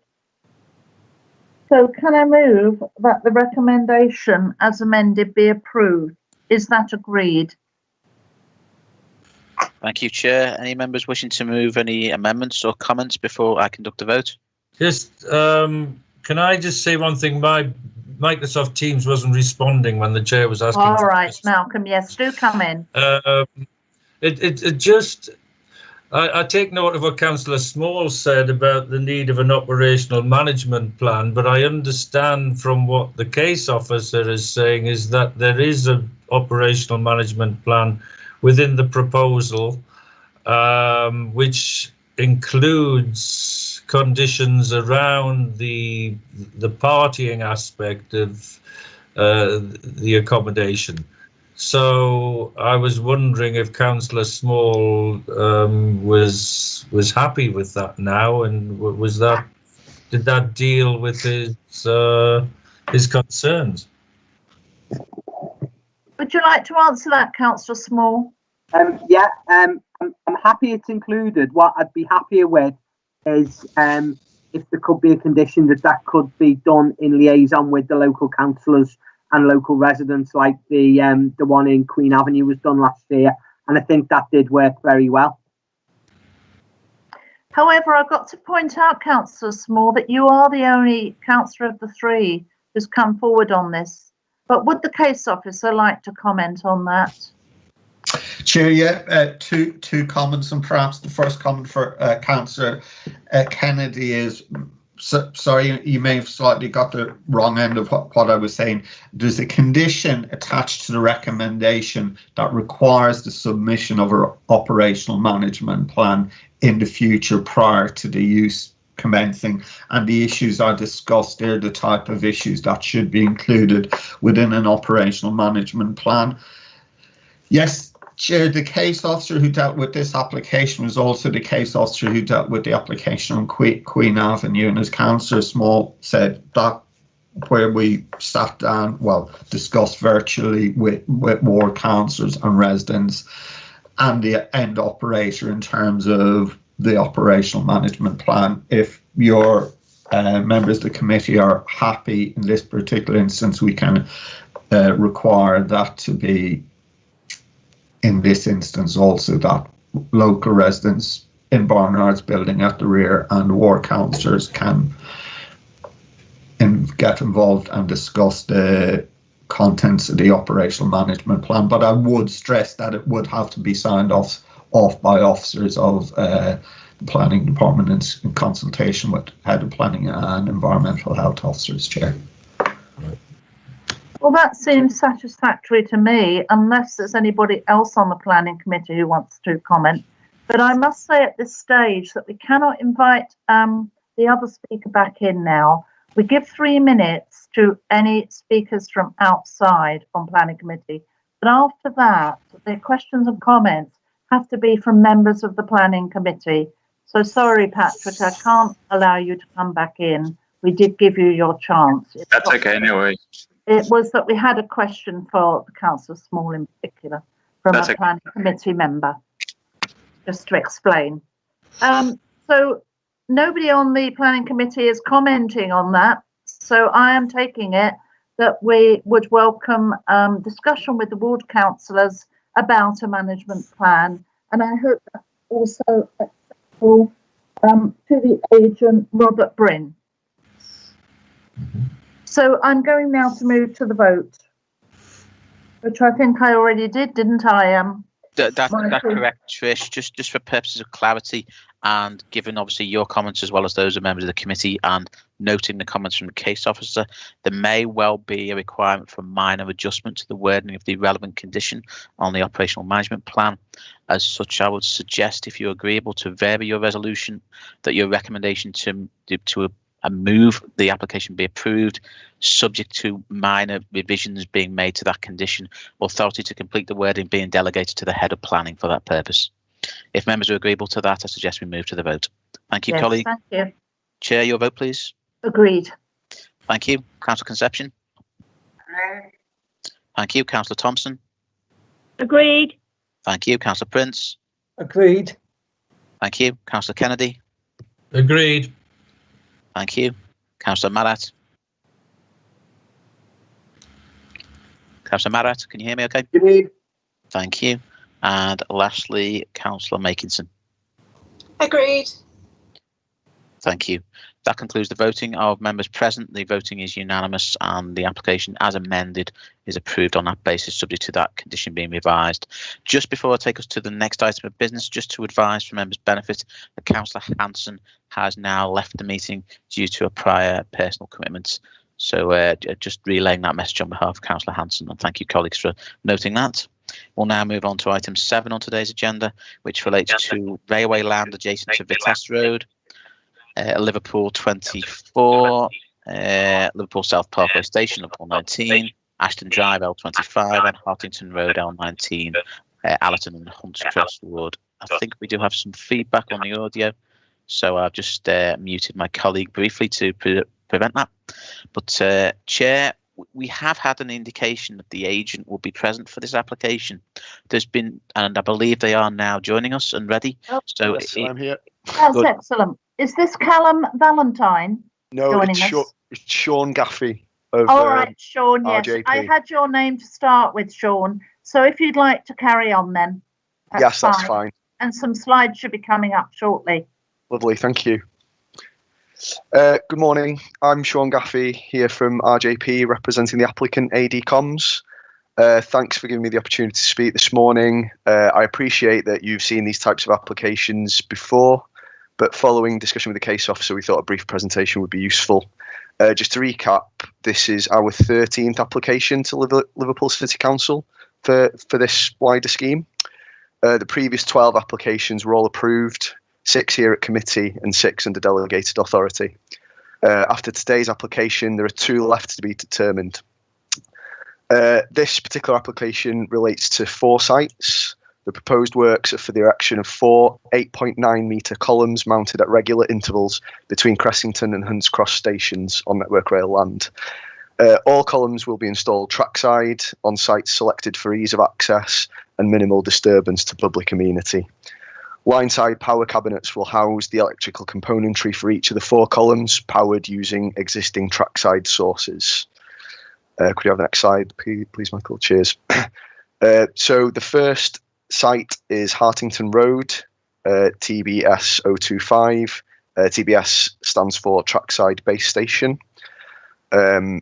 Catchy, I'm sure you'll agree. The column is to be located within the railway boundary and has good screening on both sides.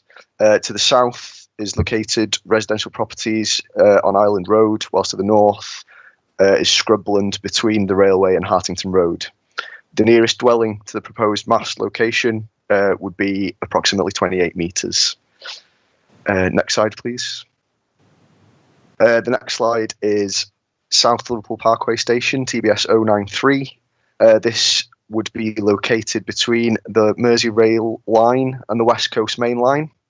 There are railway sidings located to the north, shipping container storage to the east, residential development to the south on the opposite side of the West Coast line, and Liverpool South Parkway Station itself is located to the west. There are a number of gantries spanning the West Coast line at this location, and the nearest residential property would be some 17 metres away. Next slide, please. The next site is Vitesse Road, TBS 129. This would be located in a cutting that is heavily screened by trees on both sides. It would be on the southern side of the tracks. There are no residential properties located nearby, with Triumph Trading Park and Hunts Cross Shopping Park located to the south. Could we have the final slide? That would be Ashton Drive. This is to be located in a cutting that is vegetated on both sides. The column would be centrally located between the tracks, and residential properties are located to both the north and south of the cutting. The nearest dwelling is approximately 38 metres away. So, as I said at the beginning, the application forms part of a wider scheme for the rollout of Wi-Fi equipment that will improve the Merseyrail passenger experience, as well as railway safety, by enabling CCTV footage to be viewed directly from the Merseyrail control centre. It will also provide passengers with high-quality wireless internet connectivity. It's an improvement to a key local sustainable transport mode that is supported by both local and national planning policy. As you will have seen in the supporting documents for the application itself, the entirety of the scheme is set within operational railway land and is modest in scale. The application does not relate to 5G telecom equipment, and there is no capacity for upgrading them to do so either. So it's completely separate to that area of telecommunications development. As set out in the case officer's committee report, any visual or residential impact caused by the equipment would be minimal, and given the support provided within the NPPF, UDP and LLP for the expansion of electronic communications networks and upgrades to the efficiency of the railway network, the impacts are considered acceptable.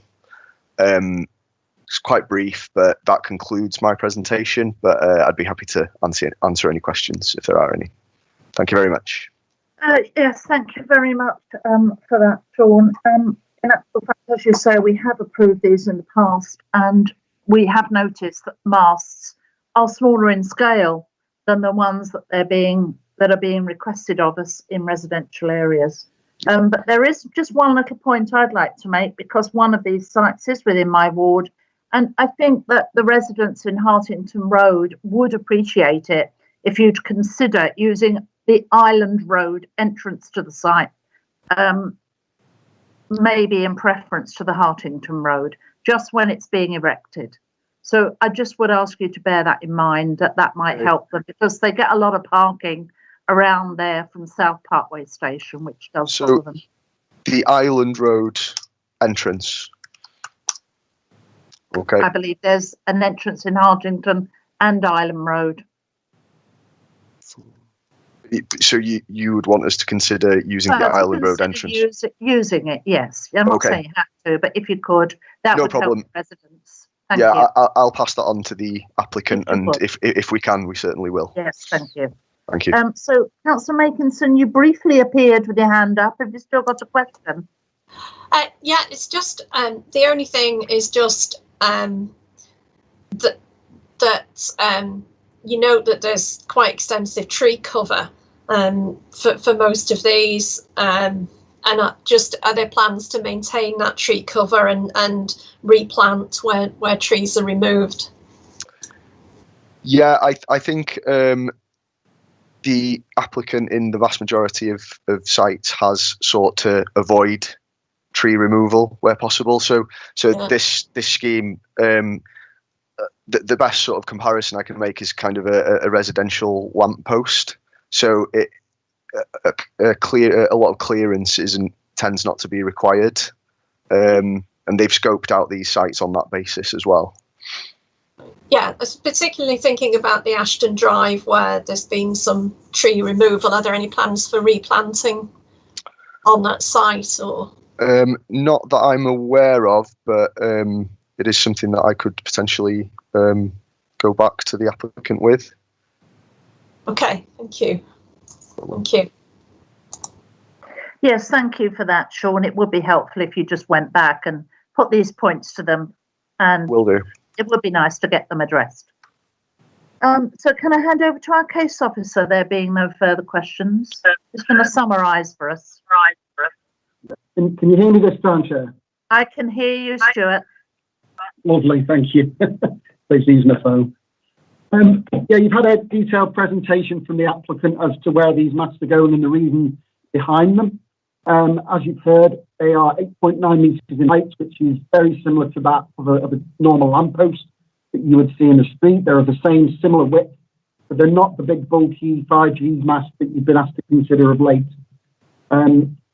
They're all located within railway land, so they're not in sort of what you would read as a street scene, and the bulk of them are within the tracks and that sort of thing.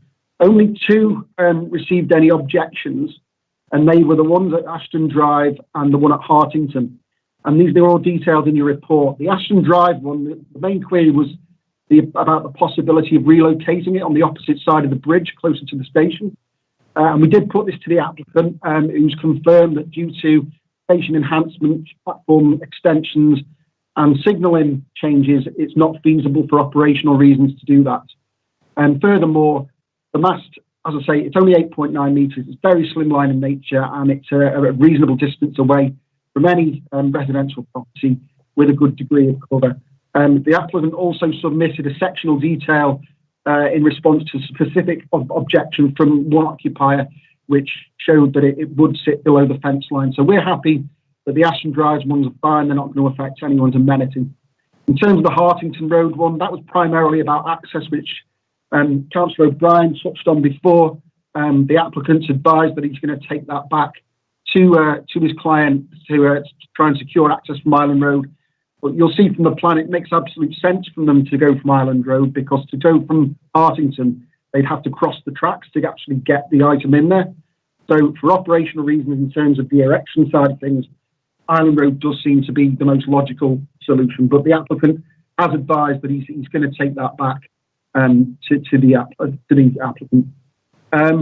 So yeah, these are quite low level. As you've heard, you've approved a number of these across the network. These are no different to the ones that you've deemed acceptable before, and we're satisfied that they're in locations which aren't going to be detrimental to the amenity of nearby residents. So on that basis, Chair, we're happy to recommend approval. We're happy to answer any questions.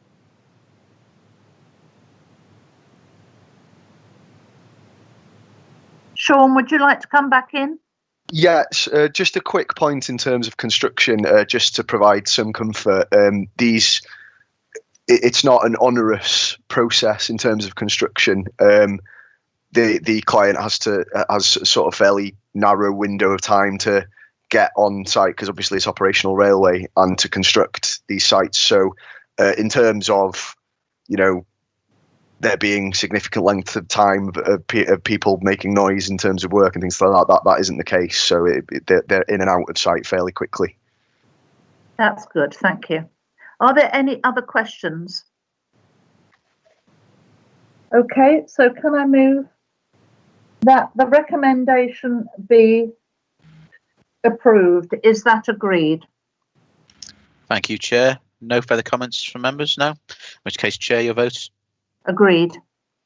Thank you. Councillor Conception. Agreed. Thank you. Councillor Thompson. Agreed. Thank you. Councillor Prince. Agreed. Thank you. Councillor Kennedy. Agreed. Thank you. Councillor Mallat. Agreed. Thank you. And Councillor Makinson. Agreed. Thank you. That concludes the vote. The voting is unanimous and the applications are therefore approved on that basis. And we'll move on to our next item of business, number 8 on the published agenda, which relates to Alder House, Kiln Hey at Sandfield Park, Liverpool 12, which is located in Knotty Ash Ward. So on this one, I have John Morehouse registered as about to address the committee, and your slide should come up shortly, John, so it's over to you. Thank you, Chair. Chair, committee, guests, this is a relatively simple minor application, relates to Alder House on Kiln Hey in Sandfield Park. Alder House, you can see at the top of the frame, is a former nurses' home. It was originally built alongside Alder Grange. Alder Grange was the hospital, and Alder Grange has been the subject in 2015 of a conversion into apartments with an enabling scheme to build a series of houses in the grounds. Alder House was a former nurses' home attached to the hospital, but for the last 20 years or so has been an office building occupied by Alder Training. Alder Training have subsequently been taken over by Magenta Housing and moved off-site, leaving this building empty. We originally applied in November 19 to demolish the building with a proposal to build 6 large houses on the site that would be in keeping with the adjacent housing in Kiln Hey. But working closely with the case officer and Peter Hoey in conservation, it was felt that this building was worth retaining, and indeed is listed by association. So it has the same restrictions on it really as a Grade 2 listed building. We produced an enabling report for a way to retain the building. It's quite an expensive building to retain. And we concluded that the application should be supported by the construction of 3 to 4 new build properties. And this is exactly in line with the application approved at Alder Grange next door. Could I have the next slide, please, Mike? So you can see a site plan here. This proposal has been through several iterations. And we went to consultation with the Kiln Hey Residents Committee. We had a meeting with the chair of it, Higgs and Edwards, their officers. And then we had a further meeting in our own office where we, really tried to listen to everything that was raised by residents. There were 4 particular concerns raised that we addressed. Firstly was the loss of trees. So we're aware that a lot of trees were lost in the Alder Grange application. So we've worked really closely with Joe Barnes, the council's tree officer, to not really lose any trees of significance. You can see all of those marked trees on the 2 sides either side of the road are being retained. The second concern was the height of the proposed dwellings. We've reduced those. We didn't need to, but we have. They're actually subservient to the main building, but also lower in height than the adjacent properties you see on the right of the site plan. There was a concern about loss of privacy for the gardens at number 1. We've orientated the property so that we're not overlooking those gardens. Notwithstanding, we've maintained the council's required overlooking distances anyway. And then there was a concern about increase in traffic. The original office had 30 plus workers, so you had a lot of parking. We're going to have 6 apartments, all being well, and 2 houses, so we'll have far less traffic than would have been experienced in the past. Next slide, please. I think we've skipped one, but is there one more slide? Next slide. That's the one. Yeah, great. So you can see from this slide that the proposed house on the left is considerably smaller than the existing houses on the right. And last slide, please. We just wanted to show this is the view just as you come into Kiln Hey. You can see Alder House on the left-hand side, and you can see the minimal impact of the 2 houses we're proposing. So we hope that you can support this scheme, ladies and gentlemen of the committee, and that's the end of my presentation. Thank you, John. Are there any questions now? Councillor Makinson. Thank you, Chair, and thank you for the presentation. I'm very pleased that Alder House is going to be preserved. The one issue that is just about trees, really, and I noticed that there is going to be the loss of a copper beech, which has been listed as a high value tree, and I just would be interested if there are plans for the replacement of that copper beech with a similar high value tree. Thank you. Yes, if I may answer that, we would be very happy. Thank you. We'd be very happy to replace that tree. Unfortunately, to save the other 13 trees, it was necessary to lose 1. We're really happy to plant 2 more within the grounds as a replacement. Thank you. Yeah, so I think we nearly always go for 2 for 1 replacement, if not higher standards. I don't see any other questions, so I'm going to hand over to our case officer to summarise the issues for us now. Thank you, Chair. Chair, just before I begin, and to so that I don't forget at the end of my presentation, condition 2, you'll see, Chair, that it omits the actual drawing numbers and supporting documents, unfortunately. So my apology for that. Suffice to say that that condition will need to be amended to ensure the correct plans and supporting documents are referred to in any condition. So, Chair, just in terms of the application itself, you've had a detailed presentation there. You've got a full report in front of you. I'll just rattle through the various issues as they're set out in the report. In terms of the principle of development, you've heard from the applicant there that this is considered by your officers to be curtilage listed. So as you heard, it was originally a nursing home associated with Alder Grange itself. Sorry, it was accommodation associated with the nursing home itself. Given that it was built at the same time, although it doesn't have a specific listing, it is considered to be curtilage listed. And it follows from that obviously the building should therefore be retained if at all possible. And that's what we have here. So the building is to be converted into 6 flats, and then you've got the additional 2 properties in front. The application has therefore been assessed having regard to national and local policy regarding heritage. We've looked at the scheme in relation to the setting both of Alder House but also Alder Grange, and we've looked at the application in terms of the physical alterations within Alder House itself, and concluded that in all those cases it's satisfactory. So there is no harm in your officer's view, or significant harm, I should say, using the language of the legislation. There is no significant harm to the setting of either the Alder House or indeed Alder Grange, and we're satisfied that it therefore complies with the relevant statutory tests and policy.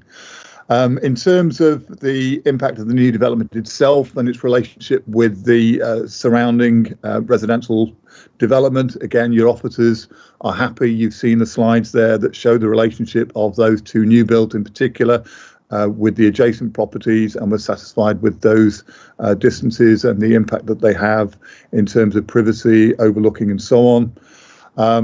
They're considered of a satisfactory design, and again, you've seen the images there.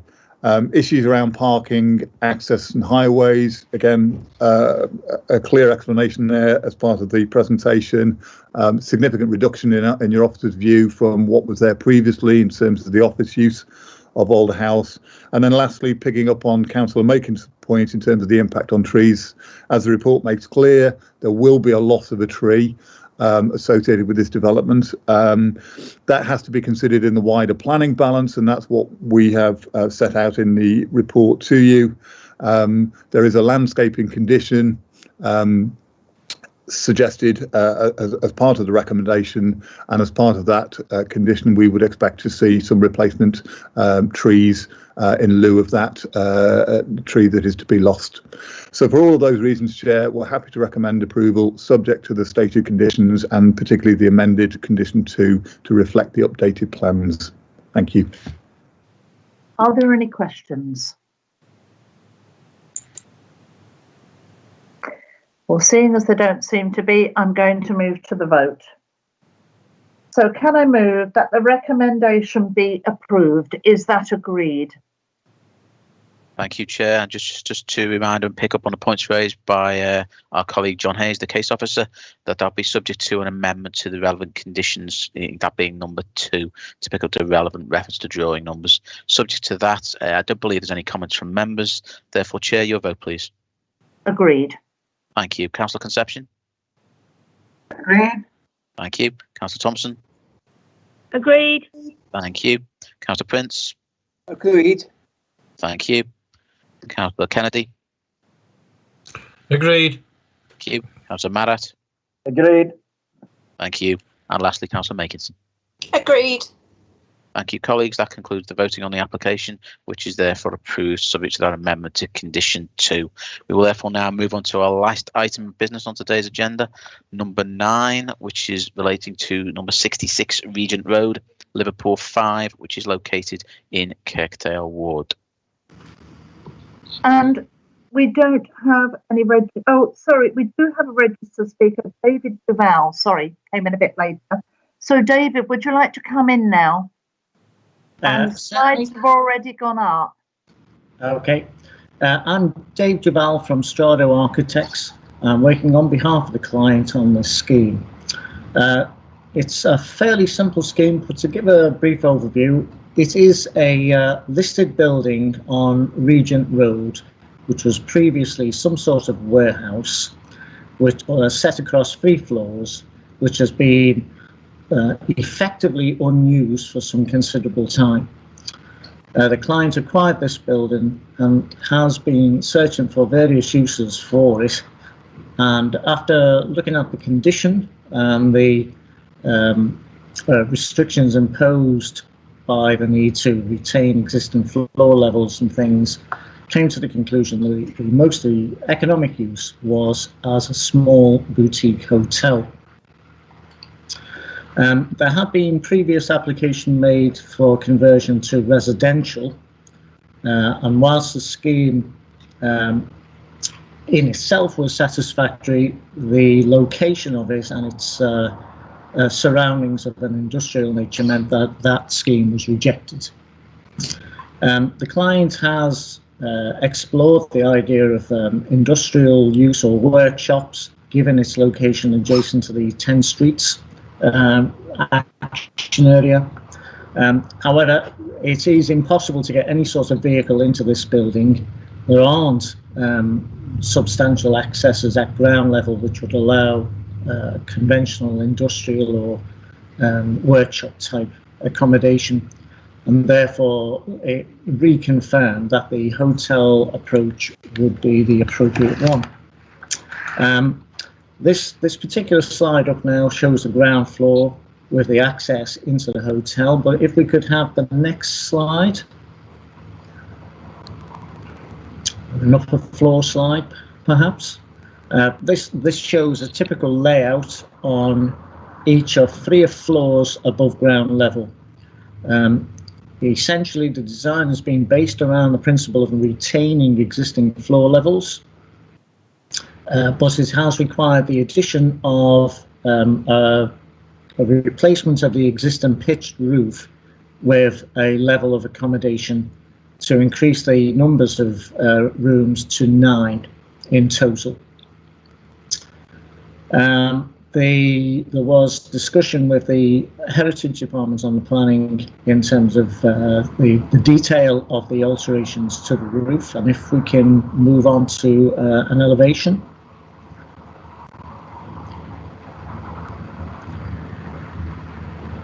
Probably the next one drawing, yeah, next drawing. Yeah. So the rooftop is a very simple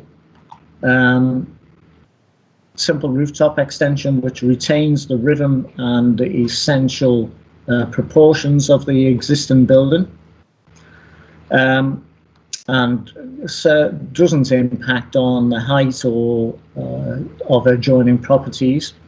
The surrounding properties are workshops, no residential, no residence at all, and there is no overlooking of any open space other than the main road.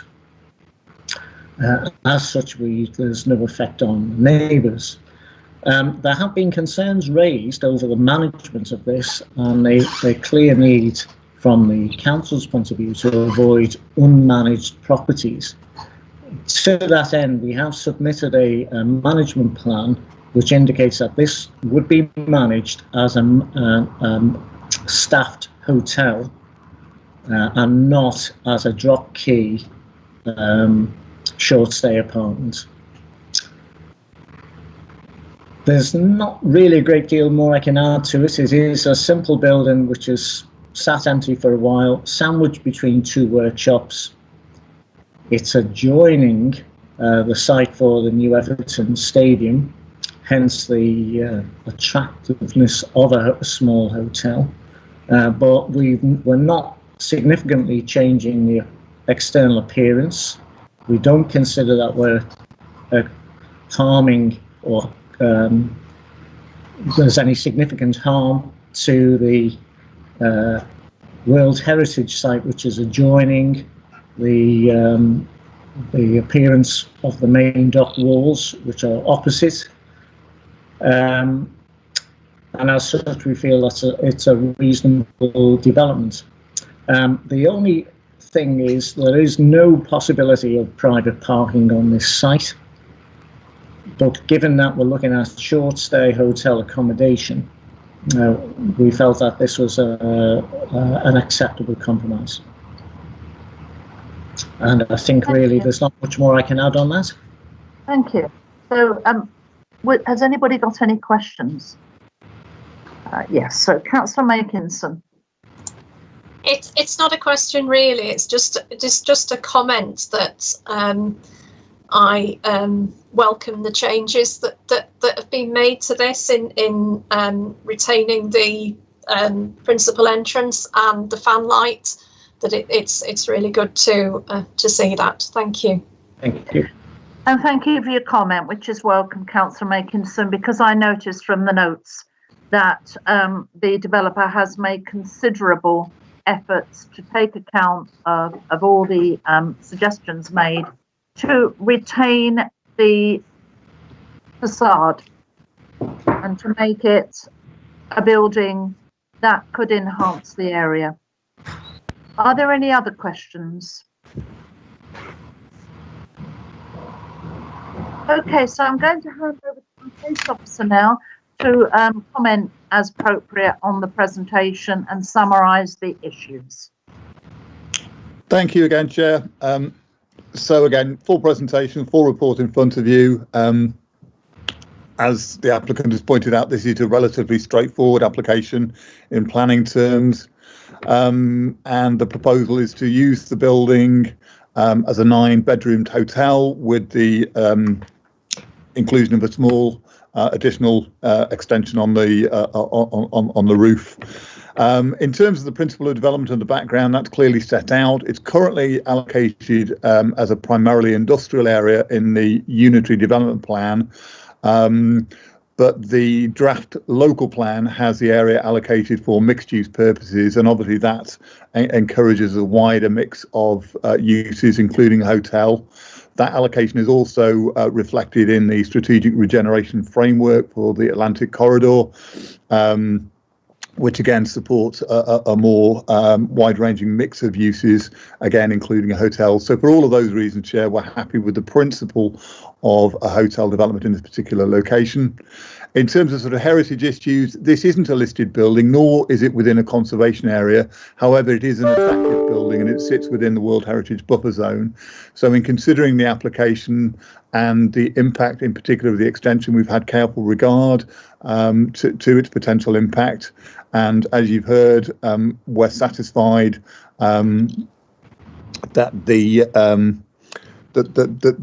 proposal can be developed without harm to the buffer zone. In terms of the wider design issues, again, you've seen the elevations, you've seen the drawings and layout plans, and so again, we're happy with those. And then finally, Chair, just in terms of the wider management plan, again, I know this is an issue for members on occasions where you get sort of unmanaged air-type B&B properties. This is a hotel. You'll see again from the drawings that these are individual rooms. They're not the sort of serviced apartment types. You'll see again from the ground floor plan that there is a reception there.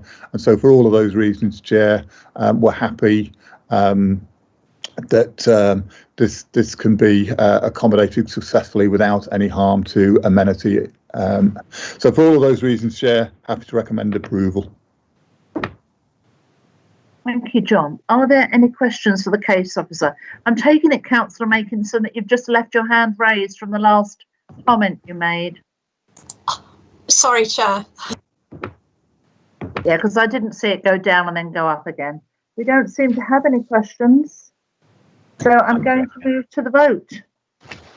So can I move that the recommendation be approved? Is that agreed? Thank you, Chair. There don't appear to be any comments, so Chair, your vote. Agreed. Thank you. Councillor Conception.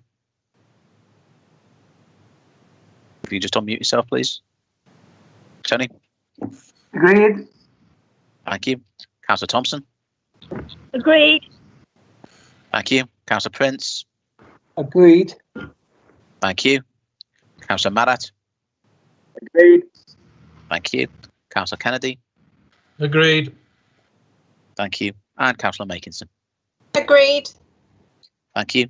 That concludes the voting on this application. I confirm that the voting is unanimous and the application is therefore approved on that basis. And that concludes our final item of business on today's agenda. If I can revert to you, Chair.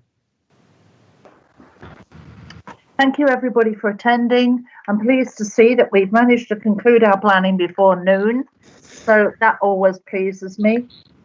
We actually have one final planning meeting on the 20th before the local elections. So after that, the actual lineup of planning may very well change. But I hope to see everybody at planning next time. And thank you for standing in, Councillor Prince and Councillor Makinson. See you all next time. Thank you, colleagues and councillors, and that concludes the live stream of today's proceedings. Thank you